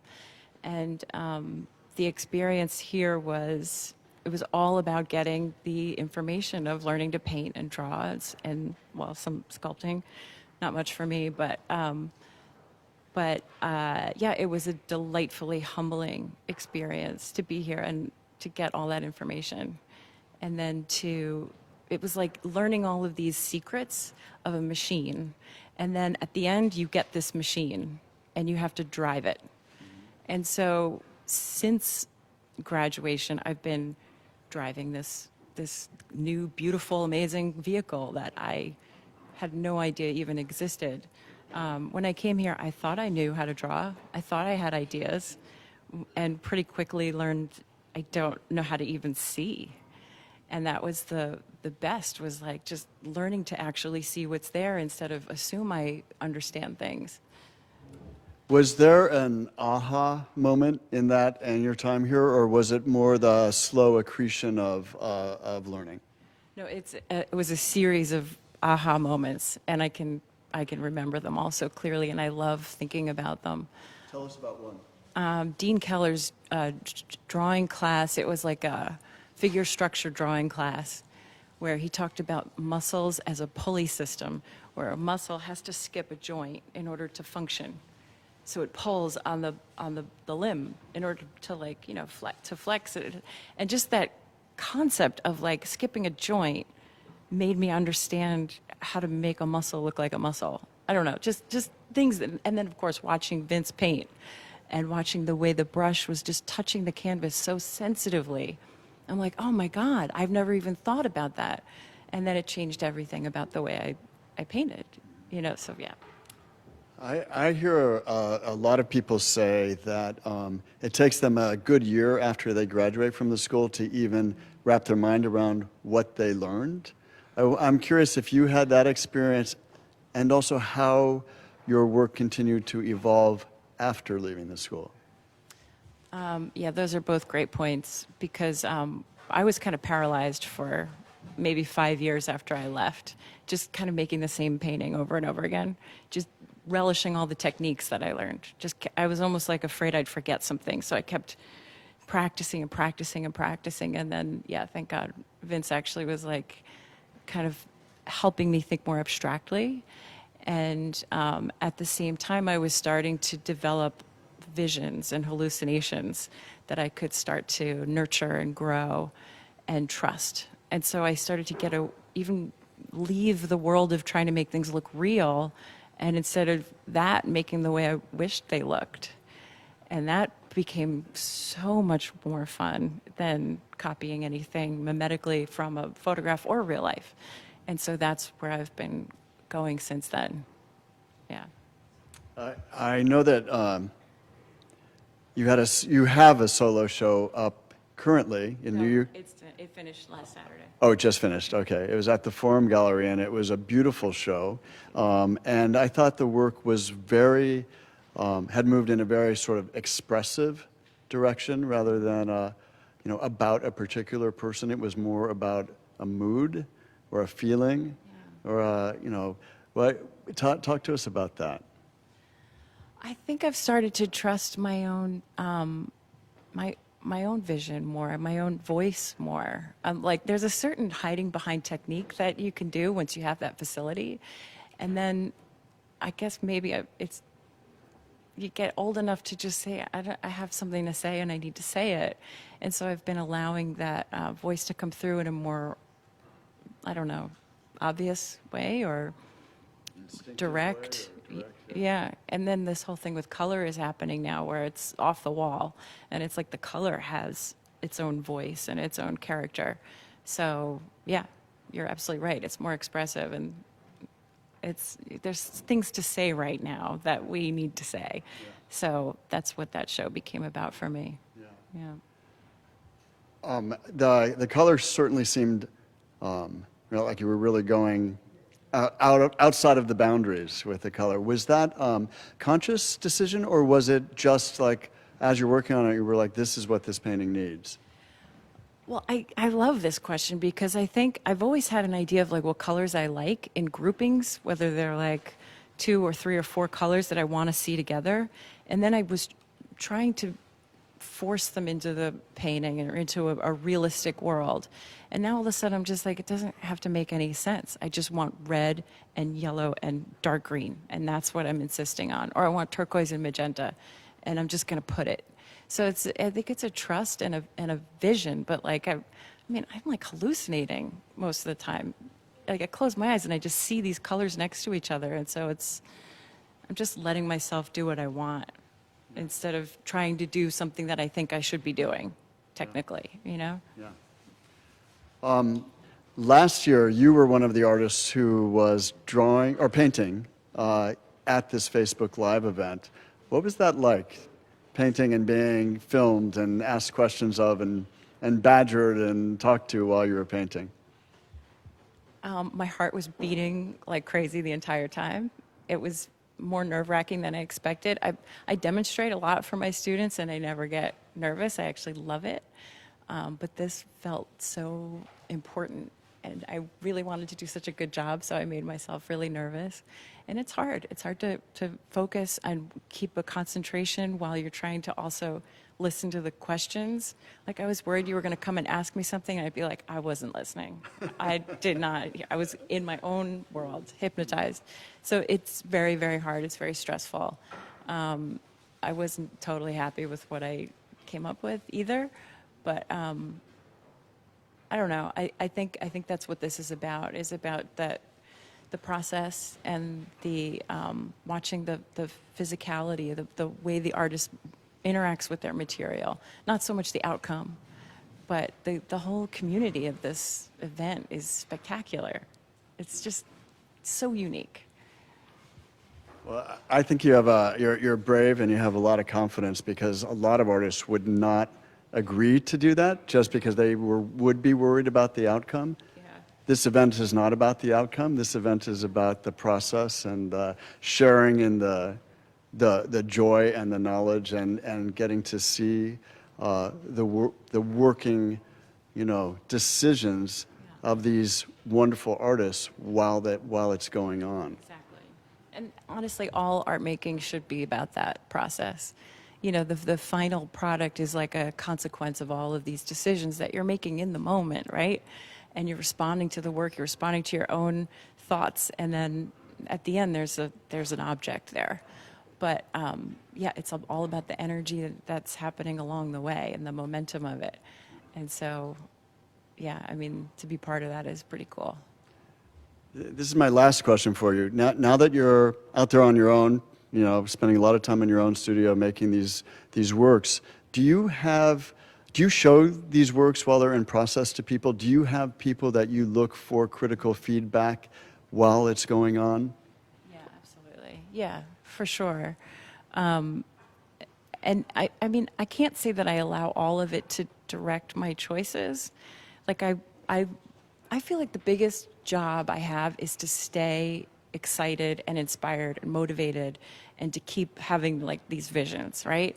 So I look for people's responses to do that for me sometimes, or if they do that, then I'll like use it as a jumping off point. But if it's not happening, I'm just like, well, thank you so much for your attention and looking. And but you just never know what's going to happen. Like, you remember one time you were in my studio and you're like, you know what? The lips just make them a little less red. And I did, and you were right. So that was a fun moment watching it was, and you were so right. And it's just, you never know what's going to come out, but you may as well try it and just see what it looks like. Yeah. So I'm like extremely open to criticism, but I'm also like, I'm gonna respond to it. Yeah. So of course you gotta keep the conversation. I tell that to students here at the Academy all the time, that they're going to get a lot of feedback, and some people are going to be directly in opposition to the feedback they got from the previous studio visit. And in the end, it's up to them to take all the information and process it and decide themselves what they're going to do. Thank you, Alyssa. Oh, my pleasure. Thank you. So we are halfway through our Facebook live stream event. We have viewers from Portugal, India, Mexico, the United Kingdom, and all over the United States. So congratulations. I have a Facebook question for Christina from Adrian. Why are you using a knife? Is your work subtractive or additive? I got the knife technique from Judy, actually. It's the best way to, well, I think it's the most effective way now that I've learned it to like get those outlines, like that contour outline, right? So, I mean, I haven't used the stick really much this time, but as you're going around, you can literally like look at the model, and then I line the knife up sometimes with the exact angle. I bring that over to the sculpture, and then I can make that cut exactly. So it's just a very efficient way of working. You know, it's wonderful to see the two of you in tandem, if that's true, because Judy's piece is incredibly sensitive. It's very beautiful. And to think of it starting in this way with using sticks, blocks, and knives is fascinating. Thank you. So I have a question for all the artists, figurative artists in the room tonight. Maybe we'll start with our masters here. But how do you think life as a figurative artist has changed being in New York over the last 30 years? Vince, I'm going to start with you on that one. Yeah. 30 years. When you first started exhibiting as a figurative artist, being a figurative artist, especially a narrative figurative artist, you were sort of marginalized. Yeah, but I figured, in terms of the narrativity aspect of the conjuring of the artist's mind, I figured at a certain point, what would be the most ridiculous thing I could possibly come up with? At the same time as I was learning stuff and enjoying what I was doing. And the most ridiculous thing turned out to be history painting, because it was exactly anathema to modernism. So, in fact, one of the first times I saw your work was in a show at Gray Art Gallery, or was it Gray Art Gallery? And you and Mark Tansey were in it. It was this idea of a contemporary history painting, right? That's because when what's the guy's name? The wonderful. Was it Doug Blau? No, the man who was the curator of the show. He went to the Warhol Museum. I can't remember his name now. He was a friend of mine, and he came to the studio at PS1, and he was talking to me, and he said, "Well, how would you describe your work?" And I was like being a smartass, and I said, "I'd call it postmodern history painting." And he went, "I like that." That's perfect. So that's why he called the show that. Yeah. So, but do you think it's any easier to be taken seriously as a, I really see you as a conceptual realist. You're somebody who has a deep sense of history and critical theory in your work. Do you think it's any easier to be taken seriously as a figurative artist today? Probably easier, except, the mainstay art world still tends to marginalize what most representational painters do, or what most really is becoming more and more what painters do, as we run out of things to write about in regard to painting based on the lack of imagination of so many of our writers, so other things seem to take precedence over painting. That's why to say abstraction or representation, those are old arguments. It's conceptual art versus painting itself. Well, don't you think that there's a huge divide between the marketplace and institutional culture? That what happens in museums isn't necessarily reflected in what's happening in the marketplace? I think that the museums are more in cahoots with the marketplace than we like to believe. I think the marketplace, think about it. Who sits on the board of exhibitions committee in museums or the acquisitions committee? They're collectors, basically. And what if you said, as a collector, I think it's time that we gave X a show. And they all went, no, X, but you have like 20 paintings by X or 20 works by X. And you convince everyone that X should have a show. Your holdings are going to go through the roof. Saatchi did it with the show in Brooklyn. And they did it with de Kooning show at the Modern. Basically, these were, late de Kooning pieces that nobody valued, but many of the trustees at the museum had invested in them. But they are great paintings. Now, we're talking there about a great artist. I'm not sure I entirely agree with you, but okay. The ribbon paintings? Yeah. Judy, how about you? Do you think your life as a figurative artist has changed since the beginning of your careers as a figurative artist? There was nobody doing figure in the 1980s. Kiki Smith sort of was the first. And so, yes, it was very hard to be taken seriously at that time. And nudes. The nude was considered to be the most boring, old-fashioned thing you could do. So it's very different now because nudity is so risque and controversial.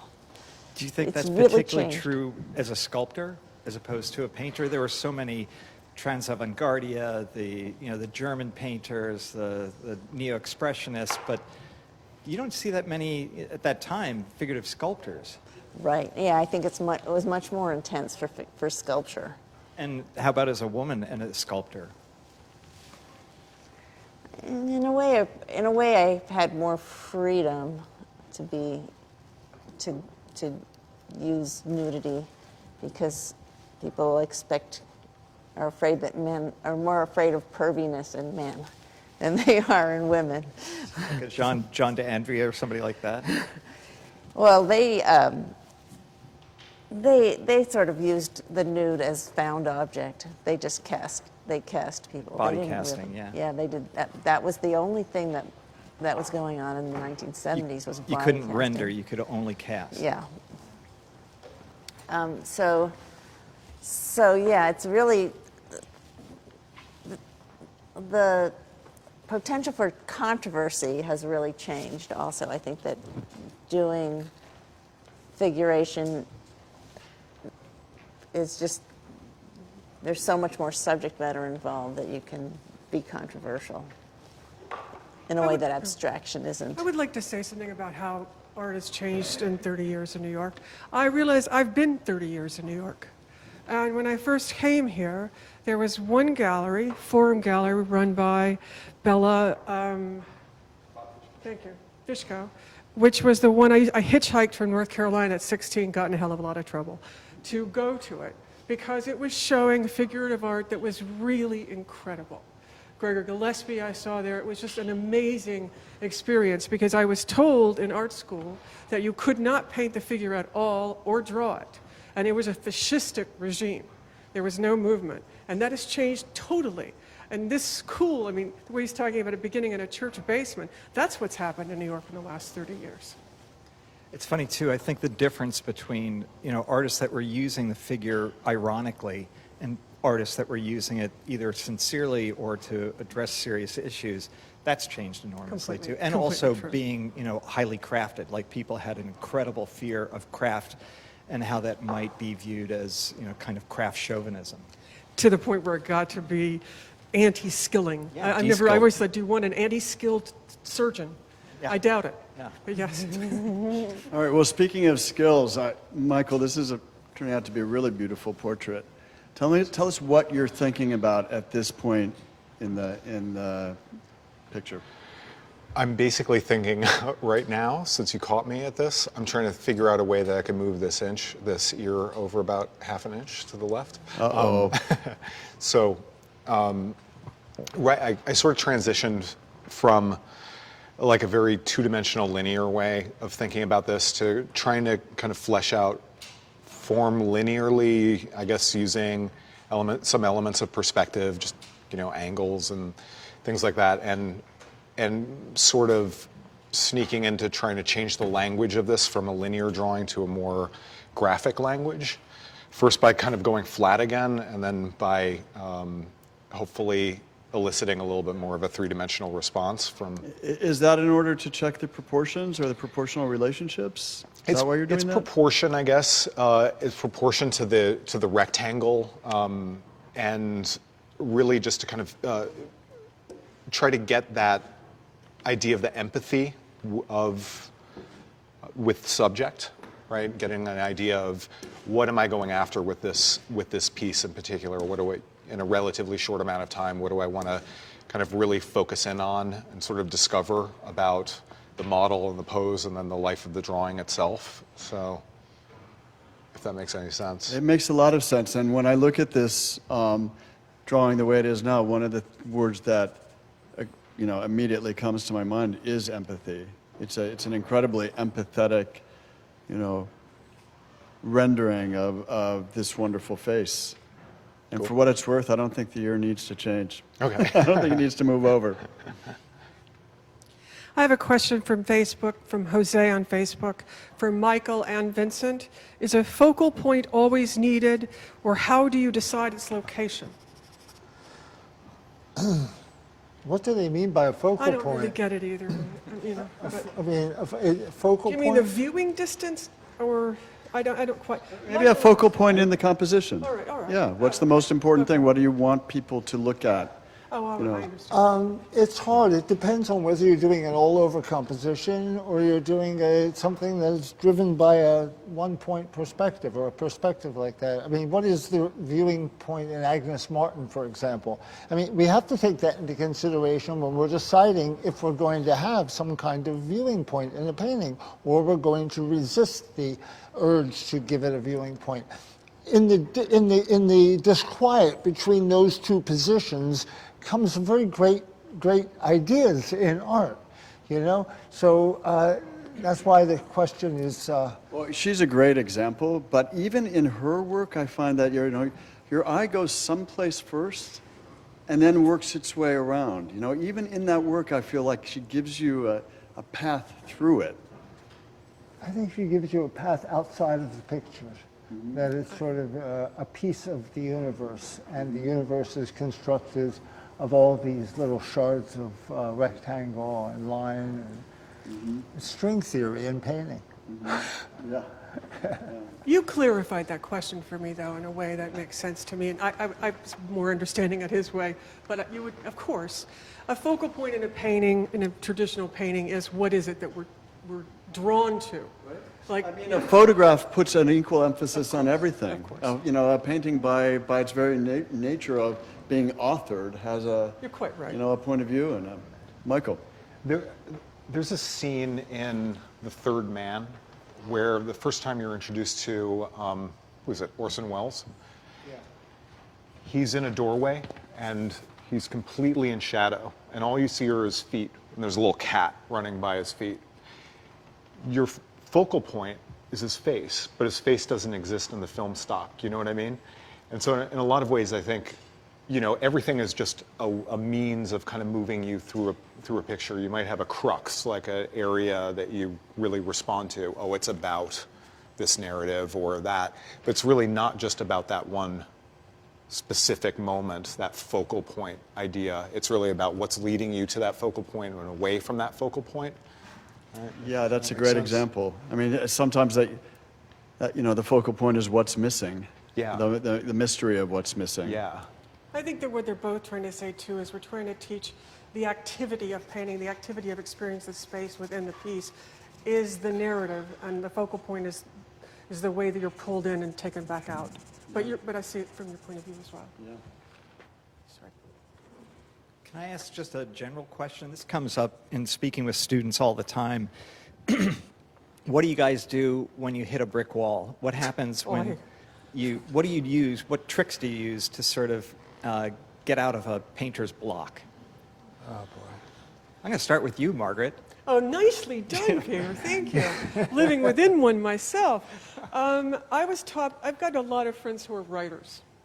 And I've got a girlfriend who's a prolific writer, but she has a book she says she never finishes. It's the book she writes when she's on a book tour and has to start back over. And from her, I've learned there's got to be something in the studio that you go back to. And you can't leave an empty studio because there's nothing scarier than entering one upon return. That's particularly true when you're building up for an exhibition. And you go through that slump afterwards for a month and a half. You've got to have something there waiting for you. Otherwise, just getting started. It's so kind to have people like you. One of the things I try to say to my students is they all think they individually have these problems. Somebody like you of your stature saying that, it matters. We don't talk enough about the combined angst of it all. And I think there are times when you also just have to force yourself to work, whether or not you have any inkling. You know, just work begets work. Completely true. How about you guys, Michael? Any thoughts about that? Have you ever had an artist block? Yes. I mean, for me, a lot of it is just, I guess, attempting to break it. Sometimes it's leaving the studio, and seeing some exhibitions, going to see a museum show, to that point where you just get really excited again about work. Oh, that's one of the huge advantages to being in New York, too. It's like there's an endless supply of inspiration. Yeah, and then one of the tricks, I think, one of the things that got me focusing a lot more on drawing as opposed to painting some time ago was when you're going through those blocks. For me, it's just work out the kinks through doing drawing after drawing after drawing. And sometimes those work as studies for something else or inspiration for something else. And sometimes they're just, you realize, wow, that was quite a block. I just did 40 drawings and, 5 of them are okay. So That's a pretty good percentage, right? Realistically. Judy, how about you? Have you ever had to face a creative block when you least wanted it? Sure. I think that what I try to do is just say, okay, well, if you're going to be that way, just do whatever the hell you want, because my work is so planned. So that's when I'll do like really crazy work, and some of it I have has turned into ideas for sort of larger stuff later on. So can you give an example of that? Well, let's see. Early in my career, I was rejected by Jack Tilton. My other gallery called Carlo Lamagna, which you probably haven't. Maybe you've heard. Folded, and I was rudderless. I didn't have an exhibition to be able to go to work towards. Then that's when I made all these. I made like hundreds of these little fetishy things that were devoid of rules. I just kept a notepad by my bed and would draw these crazy things, and I stole from anywhere. Anyway, so those turned into, not exactly, but that kind of surrealist creature turned into the seven sea things. urchin. Yes, Yeah, and slug that they things. later had evil spawn. I want to go back to the work right here, right now. Vince, what are you doing now? Painting, David, I'm painting. Can't you see? Tell us about exactly what's going on the canvas right now. All right, the elements at play in this, for me right now, are exactly the same elements that exist when I try to build the form in a representational picture. I mean, I'm dealing with ideas of opacity, transparency, of temperature, translucency, of scumble, of glaze, and I'm allowing myself to let the composition, imagine that the flesh of the person open up so that it is the whole picture. So as de Kooning would like fillet a person and have it be the entire canvas. So I'm able to use the paint as I would normally in a painting. Plus, I'm allowing myself to think about how important it is to be thinking in an all-over manner whenever you're doing any painting. That, an inch of the background is as important as an inch on the face or the arm or on the tree. So every piece of it has to work together in some kind of lockstep for the composition to hold its rigor. That's a great point. The way you started this painting with the black mark making all over the canvas and not leaving any of it almost to background or foreground, it was an overall thing. Were you drawing then, or were you shadow making, or were you making notes to yourself? I was drawing. I was making marks that sometimes rose in their density to a blackness, and sometimes dragged over the surface. Sometimes they were left a little more transparent. They were thicker. They were thinner. They were moving in. There were vectors of movement throughout the composition. When I would if I did a painting like the painting Theseus that I did with all of those figures, I had to conjure that picture in terms of an array of vectors that were making an all-over composition. In that case, they were all bodies, but the bodies were like built.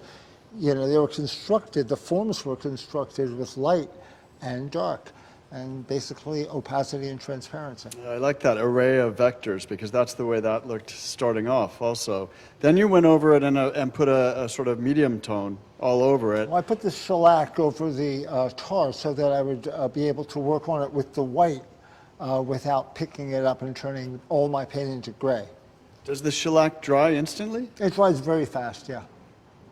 And now you're going back in, and are you picking out lights, or what are you doing now there? I'm basically working opacities and translucencies over a ground that is basically toned yellow and at places goes to a darker spot. Now I think after I do this for a while, I'm going to again make my brush, loaded with a dark, like an ink, a shellac-based ink, or even a dark paint, and I'm going to, redraw certain parts of it, and and it'll develop a kind of inner life eventually, hopefully. Thank you, Vince. I want to check in with Judy and Christina here now. What are you two thinking about at this moment, and what's going on in your composition, Judy? Well, all of my thoughts, all of my verbal thinking goes on before I start. Once I get going, I'm just in sort of a trance of observation and form organization. So I'm first working on the edge of what I can see, and then I'm looking to see what that tells me about the volume relationships, and I'm honing that a little bit. And then I just go back and forth. It's really a zone. Mm-hmm. A push-pull, back and forth? Yep, it's sort of like, I say to my students, it's like you're standing on top of the ski mountain, and there's a lot of bumps, and you just are finding the best curve. The best way the through best it. way to Just slalom responding down. to what comes. Yeah. Yeah. What about you, Christina? What are you thinking about now? I'm trying to find and connect really beautiful lines. Like every face has like a unique sort of combination of beautiful through lines. And I think that you can have like a really nice cheek or a really nice whatever, but if all of those different pieces don't fit beautifully in the face, then it can kind of look disjointed. So now it's kind of like, okay, well, how does the jaw connect to the back of the head? How does the front of like the prominence in her forehead sort of connect to like the bottom of her neck down here? Like all of those things have a relationship. So like a relationship between forms, I think. Yeah. And you're doing that through finding the lines that go through all these various parts? Yeah, like so back to drawing, like if you had a giant piece of charcoal, like if you were to connect these things, it was like a gestural thing, like what would that feel like? And that's something I'm trying to do in my own studio now, rather than like rendering really delicate pieces. I'm trying to train myself, okay, well let's just like make really gestural pieces, like where is the energy? What does that look like if you had to make like a cheek out of only 3 moves? How would you put that information in there? So, yeah. Thank you. I think we have a teachable moment here, I would just like to point out.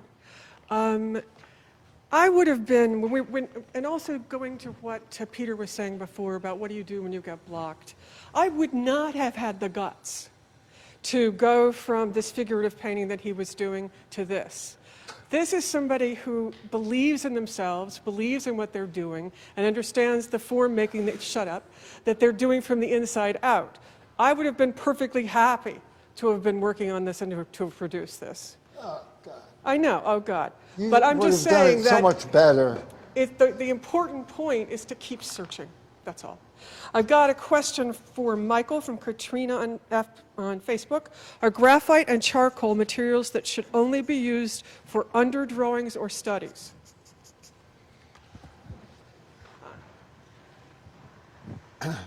No, I hope not. A simple no would suffice, yes. All right. And one question is being asked by Helen LaRoda out here.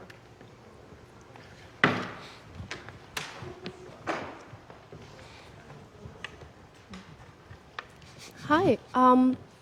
Yeah, I'm just wondering, I wrote it down, how quaint. What is it about the human figure that attracts your attention, and what do you seek in your interpretation of it? Is it a response to its role in art history, or is it completely related to your own biographical experiences? Kind of why the human figure in your artistic practice? Just to throw that out there, because it's not a Me, hard all of us? question to everyone. I mean, You can go first. for me, we're pack animals, you know, in a lot of ways. What our lives are kind of defined by is our relationship with other human beings, right? As a vehicle of expression, it just seems like the possibilities are endless. You know, might be a really interesting drawing of this water bottle, right? It might be a really interesting movie, just 4 hours of the water bottle, you know? But the human condition, I think, is something that we as artists are just trying to come to grips with, right? You can do that through abstract work. You get a humanistic response from great abstract painting. And the figure is just another means of expressing that human condition, you know? I mean, you see, too, when you're working from direct observation, for instance, you're actually existing with your subject for a certain amount of time, and you're seeing all sorts of fluctuations. You're seeing light, you know, move across the sky, or you're seeing someone go from boredom and disinterest to absolutely getting excited about what you're doing, and the collaboration between you and your model or your subject, I think, is a really interesting one, and it kind of defines that condition, if that makes any sense. But Should I? Really well said. I think now we're going to go to an interview that Peter is going to have with a recent graduate. So, hello. Eliana Perez, who's a graduate, as David said, recent graduate, 2018 from the drawing department. Thank you for joining us. And I want to talk a little bit about the drawing department. Can you tell me what you think some of the strengths of the drawing department are? Well, I think that one of the biggest strengths that the drawing department has, and I think that all departments have, is that we have amazing mentors. We have amazing teachers that are actually with us every day, and they're actually doing demonstrations every day that I feel like not every school has this.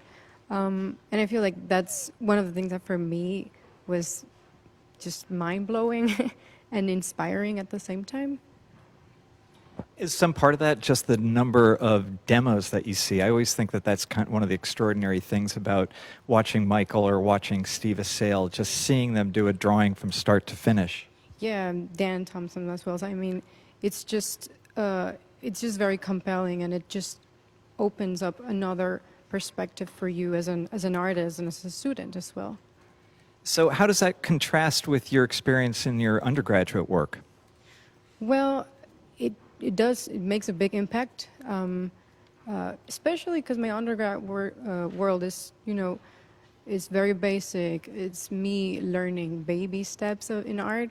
But once I moved here and I came to the academy, all these things that I learned, all this knowledge, all these concepts just clicked and actually started to work for me in my favor.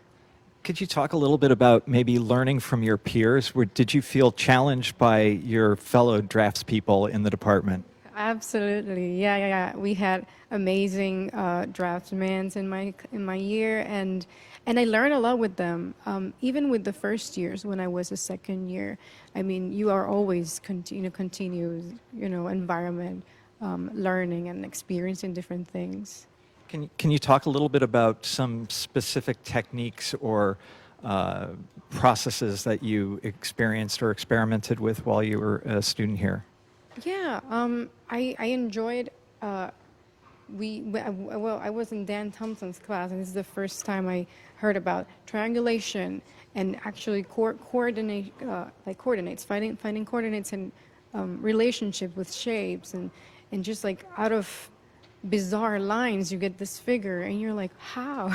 So I think that these type of techniques like the triangulation and the coordinate are things that I completely changed my mind and my work and how I think about drawing as well.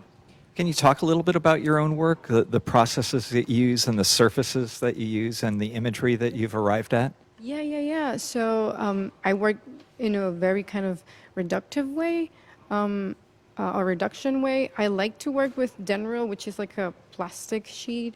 It's like a mylar. And what it does is that it has this transparent quality that I completely love, and it turns the figures that I do in a, it gives them an environment. And I like when the materials actually work along with them instead of making it work in a way. But at the same time, I like the fact of, I like that. And I also like that I can actually also put my own ideas into it and push them forward. So I do ink work, and I also manipulate it with graphite, because then graphite is what allows me to actually mold it and then put my not only allowing the materials to do what they want, but also me erasing and putting back graphite on it. It's just very interesting, and I like how they speak with each other and how then I react to that. I mean, I felt like whenever I would look at your drawings, it looked like you were collaborating with the material somehow. Absolutely. I completely enjoy it. It gives me some kind of excitement when I see that happening, and then it's like chemistry happening, and you're like, oh, whoa, what can I do to make it different? And then how do I react to it? So yeah. See, I'm a control freak. That would drive me out of my mind. So, so tell me, did you take any printmaking classes when you're here, and how did that influence your work? Yeah, I did. I took intaglio, which is a very old way of printmaking, a very academic style printmaking, but I loved it. I think it helped me to control myself way much more, to just slow down and understand everything as every material as it is. Every single thing that you do changes everything and in a whole different level. So when I was doing printmaking, I was always rushing, and I was like, no, wait a minute. Especially in taglio, you work with acid, you work with a copper plate, and you have to just slow down. But it was very beautiful. Did you do any mezzotint? I can't imagine you doing mezzotint somehow. I did, and I loved it. Yeah, it was very, very fun. Yeah, absolutely. You're also a postgraduate teaching assistant. Can you talk a little bit about which classes you've been assisting and what you've learned from that process? Well, I'm assisting two classes, and they're both drawing one classes, and I just love them. I love the experience of being a TA, having my own little teacher times, which is just really good, and also just looking at everything in another point of view, because I was a student just like them.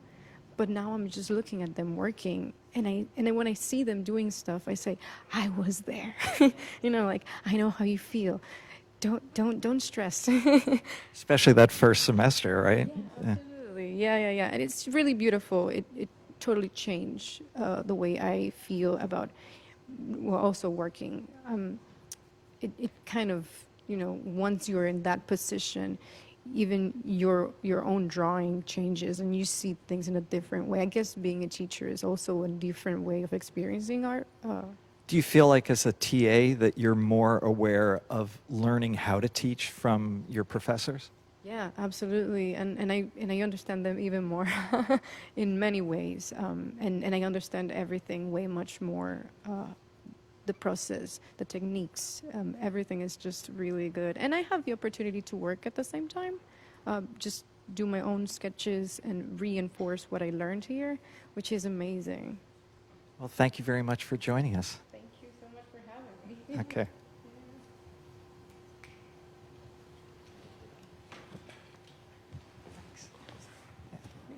Now we'll go back to the work that's progressed in the meantime. Michael, here's a question from Barbara on Facebook. What are all the kinds of grades of graphite in use, and are you now using a harder pencil as you are at this point in the piece? Yeah, yes, I am. There are tons. The thing that really draws me to graphite beyond its sort of formal qualities, the gray shininess, the dry aspects of it, is that it's incredibly versatile. You have grades from like 9H to 9B. In this case, I'm in a relatively small range of graphite. I guess this would be about a 3B if it had a grade to it, because it has the capability of getting really, really dark really quickly.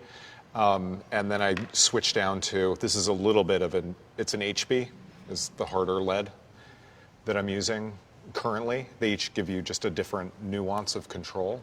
So. Thank you. So can I ask you, sculptors? Christina, it looks like you're more interested in gesture right now, whereas Judy, you seem to be sort of really finessing the surface. How much is mark making an important aspect of your procedure? Me? Yeah. Start with you, both of you. I just leave the marks on. The marks reveal how I have searched for the form. So I would never smooth off the surface. I would only, I will just search for the form and leave the marks on there. But you don't use tools that leave a kind of cross-hatching mark the way many sculptors do, right? Well, actually, there is kind of a cross-hatching. No? If you look here, there's teeth on this. Tiny teeth. They're tiny teeth. So if you look closely, you see the cross-hatching. How about you, Christina? I think like a lot of people, when I started doing figurative sculpture, I wanted to smooth everything. I wanted it to be super smooth, and I used a paintbrush, and I don't know, I've kind of gotten to a point now where I'm really starting to be critical about what information I'm putting into my pieces and why.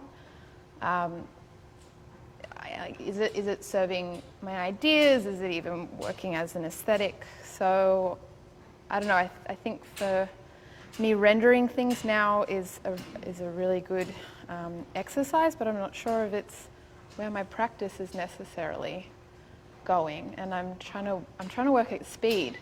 Now I try and finish a sculpture. They're small figures, but I try and finish it in a day, 2 days at most. I think just to be really strict with myself. If I can't get that gesture and that sort of look in there quickly, then I don't really know what I'm doing. Well, also, I think of both of you as sculptors, but also installation artists. You know, Judy, your pieces, it's not that they don't stand alone, but there's this incredible kind of vibrancy that happens just as your sculptors interact with each other. And Christina, you know, your thesis installation really was all about a kind of drama and a deeply personal mythology and personal narrative. Can you talk a little bit about the difference between making an installation and making a single sort of observed object like this?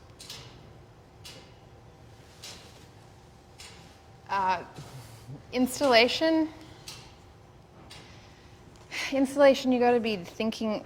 I try to think of it as a set because I started in.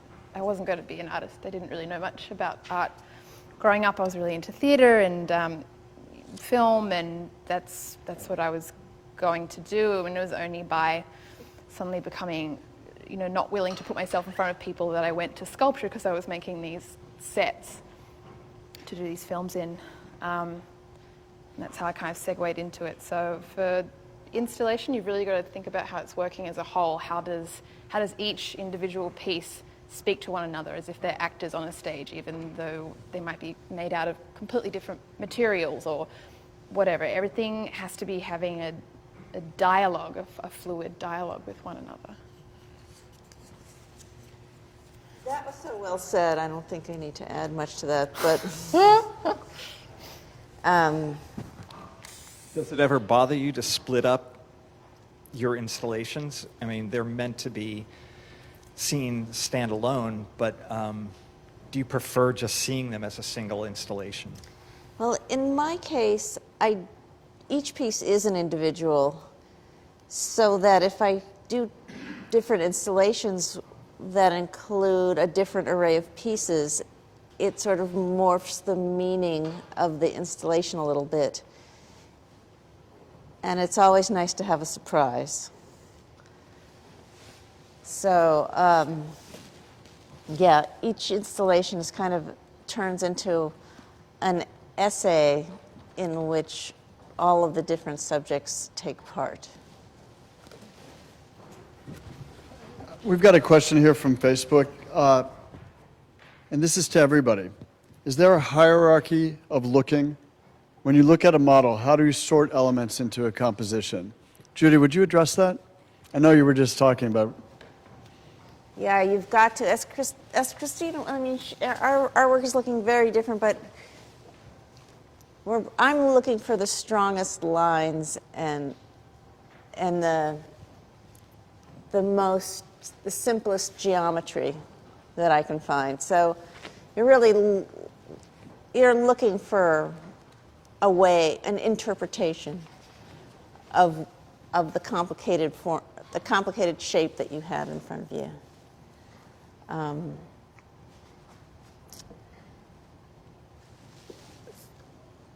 So yeah, what was the question again? Is there a hierarchy of looking when you start? Yeah, you have to look for the big things first. You have to value your first impression of what the most powerful sort of impulse coming from the subject is. And then you just go for the big geometric lines of the composition. What about you, Michael? Is there a hierarchy for you? Yeah, I agree with what Judy said. Really, excuse me, attempting to kind of prioritize the largest elements before getting into smaller components, and it's almost like a breathing process. You're trying to kind of look at the largest compositional elements, vectors and tonal shapes and abstract design, and then kind of recognizing, let's say it's a figure within that, and kind of expanding or tightening in and then expanding and then tightening in increasingly more. So the vision, the kind of mode of the strategies involved in how you're approaching the creation of that work and the ways of looking at your subject are changing constantly throughout the life of the work until you're left with the complete composition in the end. How about you, Vince? A hierarchy of looking? Well, I mean, you could choose a hierarchy, or you could choose not to have a hierarchy. I think that as case in point? No, this actually is strongly driven by a hierarchy of lights and opacities and transparencies and vectors of force. I mean, definitely. But when I look at when I'm teaching from the model, the first thing I want people to think about is the organization of the light mass. I want them to think about the temperature of the light and the wannabe temperature of the shadow, which means it wants to be the opposite of the light, but it also is like a mirror and reflects everything that is around it in the shadows. So you can have the very warmth of the light bouncing off of something and shining back in the shadows. Therefore, you have a warm light and warmish shadows. So you have to take that into account.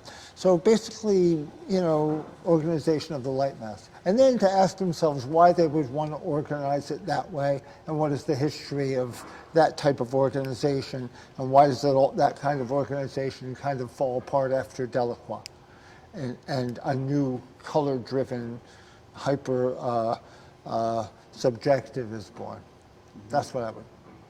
I knew you'd get Delacroix in here at some point. The man, the myth. So we have a very specific question for Christina. You went on the Carrara residency. Could you talk a little bit about that residency and what you did and how it might have changed your studio practice? Yeah, Carrara was amazing. I'd never done stone before. I'd never worked subtractively either. So I kind of have worked on a composition here out of clay, it was like in a new direction for me. It was two kind of more abstracted torsos, and I took that to Italy, and we had a month 2 weeks instructed with Steve Shaheen, who's he's a legend. He's such a dude and really good at what he does, and does it really calmly and thoroughly. So went over there, met the guys, and found a block that I liked. And then you just learn really quickly. How heavy was your block? Lord, I don't know, maybe like 400 pounds, 500 pounds. I don't know, I come from kilos and grams, so I can't really do that one. It was a big block, but yeah, that's where I learned to like think about things in a planar kind of way. So in terms of how it came and affected my work when I came back, because like when I was doing Judy's class and I was trying to figure out the plane and figure out these angles, I just had a huge amount of trouble with that. And I was like, what am I not seeing? How am I not getting this? Like I get it, but my hand doesn't get it. And something started to really click for me once I really finished that stone piece, or at least blocked it out, because I was looking at an exact replica of a planar cutout, because I blocked out the whole piece. And you know, if you don't know where that plane is, you're cutting away a piece of marble that you can't put back. So you better know where that plane is. And this was all supported by one trustee at the Academy, right? Yeah, Jonathan Tibbett, who owns ABC Stone. He's an incredibly generous and really creative individual. He basically has headed up the whole sort of stone thing at the Academy. We work with Complete Sculptor for the elective that we do here. Yeah, he's a great guy. The residencies at the school are a big part of what we do and are really something that makes us unique. We have an artist here, Zane York, who graduated from the school and also teaches for us now, who did a residency while he was in school here. And I wanted to see, Zane, if you would talk to us a little bit about that. Absolutely.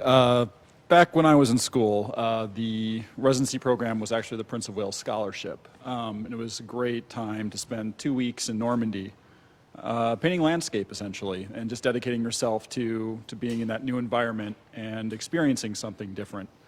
It was a very open time. It was really exciting to be able to spend that time looking at things differently, getting out of that really intense period from the Academy and taking it out into this open space that was a little bit alien, for me at least. And to be able to kind of reprocess everything and find the peace of the landscape. And it really just helped to broaden my horizon in general.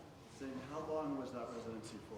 There was 2 weeks, with a nice little break going to Paris in between to obviously experience the great art at the Louvre and d'Orsay, of course. So, yeah, it's very wonderful.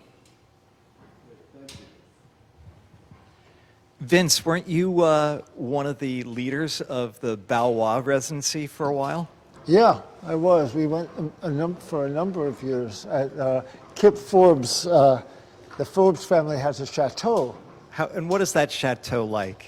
Oh, for God's sake. It's got a dry moat. It's got organized gardens in front of it. It was built in the reign of Louis XV. Manet was a guest at the chateau. And in fact, the painting called the painting Homage to Delacroix, where you see Manet and Whistler in front of by Fantin-Latour. The guy all the way to the right is Ballois, who was who was a painter of animals, and he was So you guys would just go there for like a couple of few weeks and just paint the bejesus out of the place, right? Just paint the landscapes and enjoy the cooking. And when I was there, the Prince of Wales came, and I had to make a toast to the Prince of Wales. And I was trying to think about what I would say, and on my left was Camilla, and on my right was Flo, who was one of Lucian Freud's models, but they both were from the same neighborhood and the same class. And they spoke an English that was barely comprehensible because of the accent. So here I am trying to think about what am I going to say, and all of a sudden, Camilla starts talking to me. She and at like the last second, I get it, and I go, the wine is excellent, yes.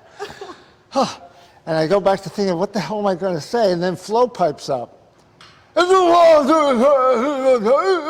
I go, the chicken fresh, very good. But it was like, incomprehensible. You never know what's going to happen on a residency. There you go. Did I just make an ass of myself? No. I've got a couple of Facebook questions. These are two for the sculptors. And it's fascinating, really. Both Judy and Christina, how do you incorporate color in your work? I feel like Judy's more equipped to answer this question than me. So my work is painted. They are painted like paintings or like whatever source material I'm using a little bit. So I might, if I were to paint this, I might make it look a little bit bronzy or a little bit ebony-ish.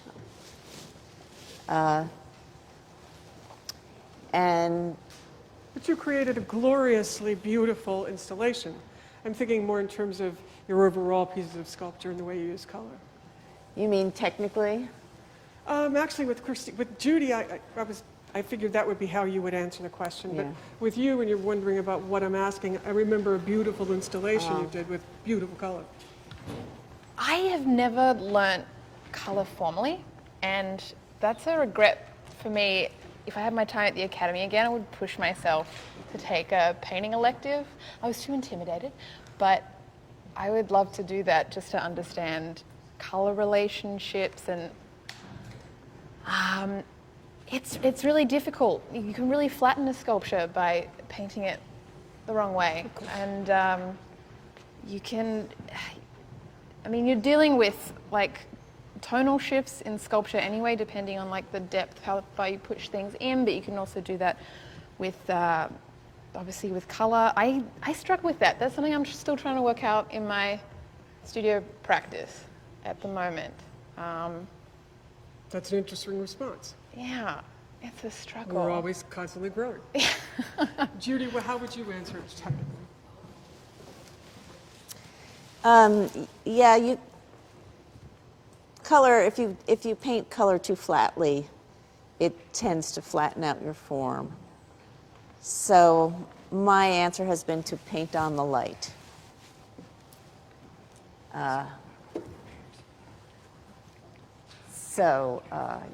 Yeah, but painting is not natural for me or for most sculptors. I find it to be very mathematical. The difference between painting one color on top of the other and then switching them is completely different. It's very taxing mentally.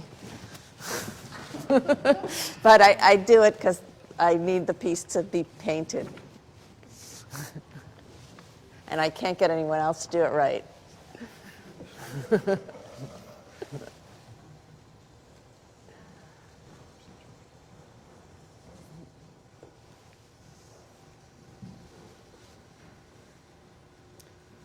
So I just want to let everybody know we're going to end a little bit early tonight, so we've got a final 10 minutes to work and ask questions. So are there any more questions from the audience? Josh, we haven't heard from you yet. Hold on. Is there any single element of design that occupies your mind more than the others as you're building the drawing and thinking about the concept of the drawing? And if so, how does that inform or hold the foundation of the concept of your work? So Michael, did you hear that?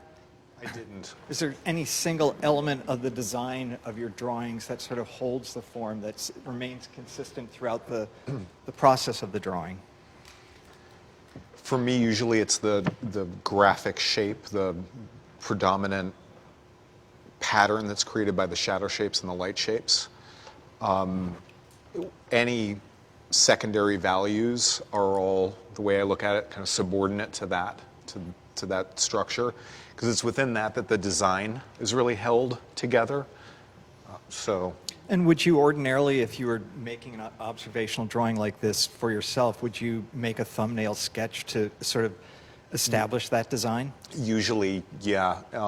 That's a huge part of my practice and also in teaching, to really think about, okay, you're not just planting your subject in the middle of the page, you're actually thinking about the design.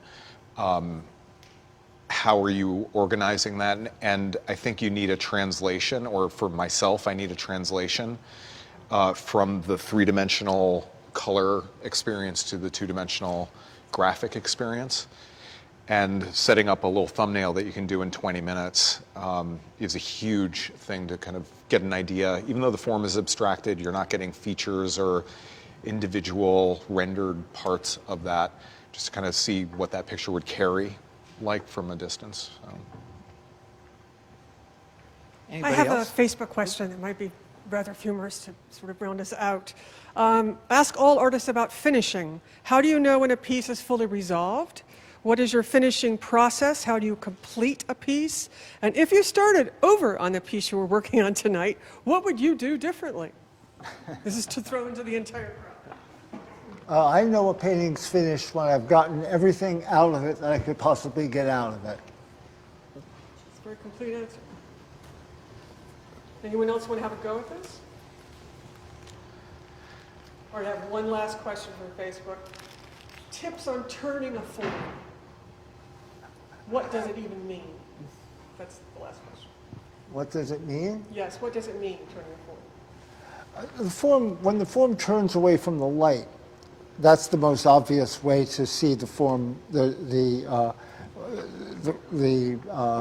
visual evidence of the turning. We call it the turning. When you're dealing with light on form, rather than simply thinking of a spectrum from white to black, you have to think about temperature differences, because there are 4 key temperatures in the visual, in the optics of illumination concerning a form illuminated. There's the temperature of the light, and these things are, it's like a closed system. The temperature of the light, there's the turn, which is, say, warm, the temperature of the turning, which is cooler, the temperature of the shadow, which is neutral, because if it's neutral and you have a warm light, it'll look cool. If it's neutral and you have a cool light, it'll look warm. Then the highlight, or the incidence of reflection, is cool. So you have cool, warm, cool, neutral. And it's very important to think of those things in terms of temperature differences. Otherwise, you always wind up with a Gumby colored figure. I'm going to extract the Gumby in the future from my answer, but I'm clipping that from you. I'm using that. That's the most concise definition I've ever heard of that. Well, I've got a great question coming in from Facebook, addressed to everybody. It is, as teachers, what have you learned from your students? Oh, God, everything. Michael? What have you learned from your students?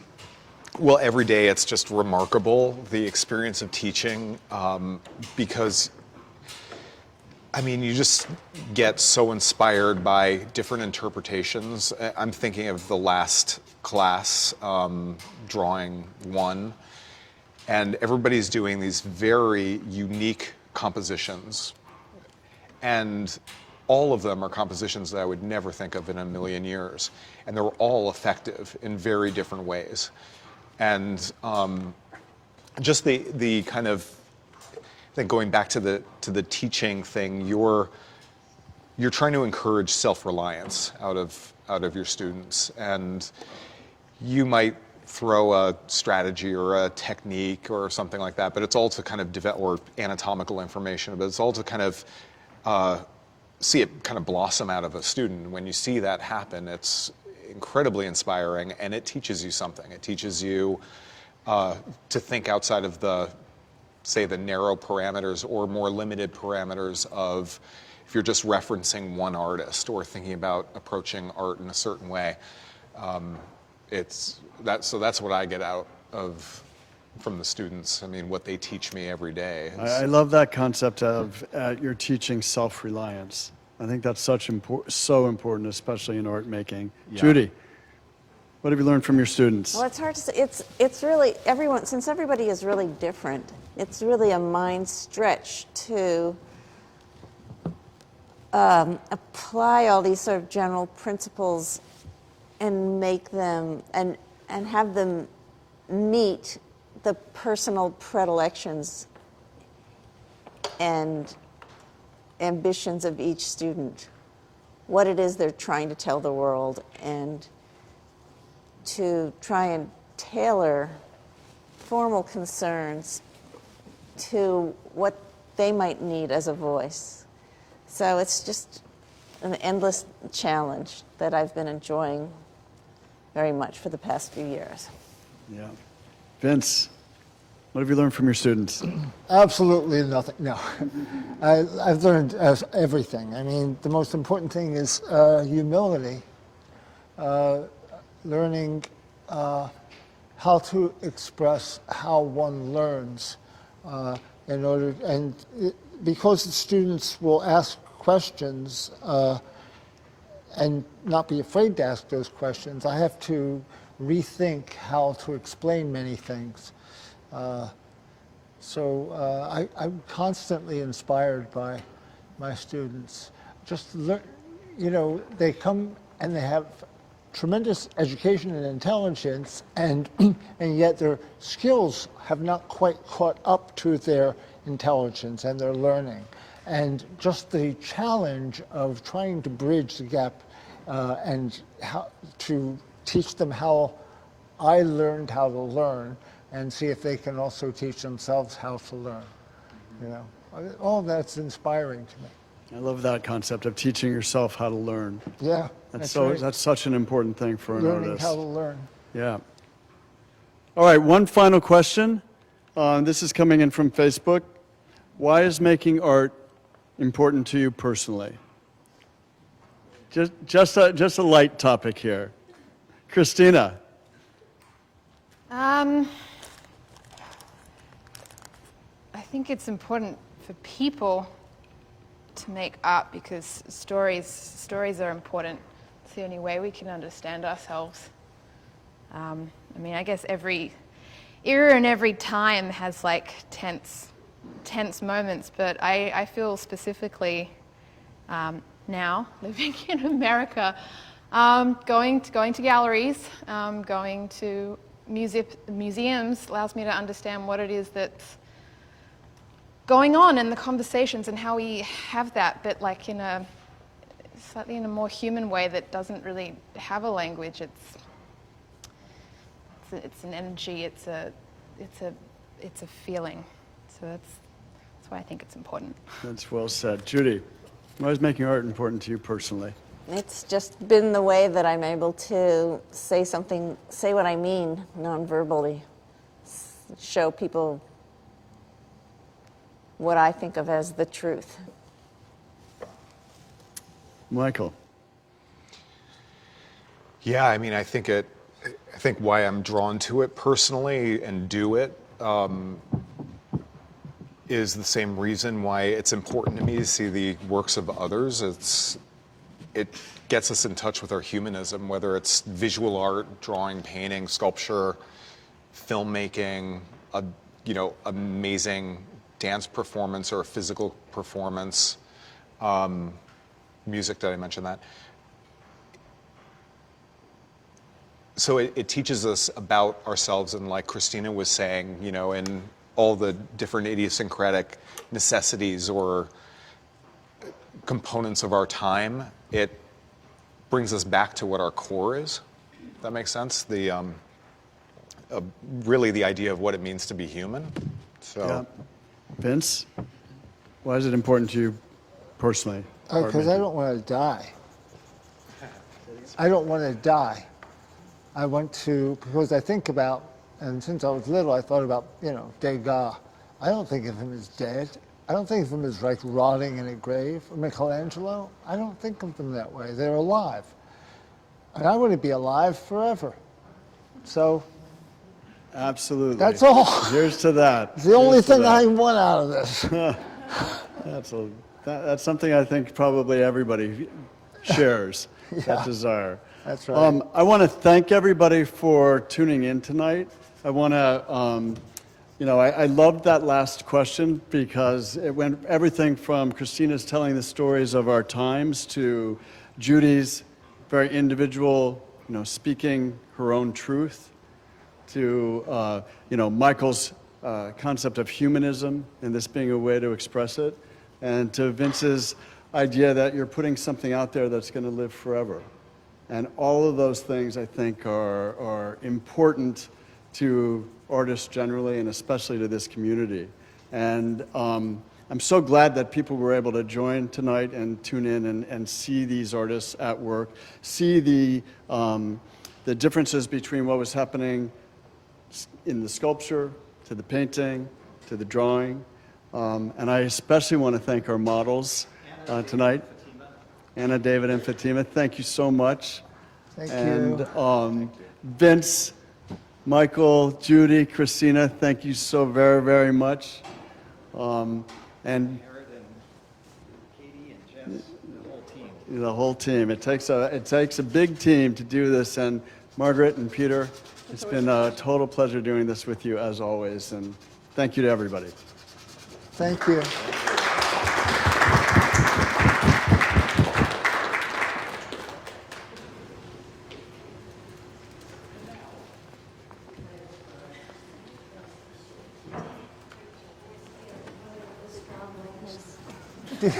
Do you model? You model the school, right? You did. When was that?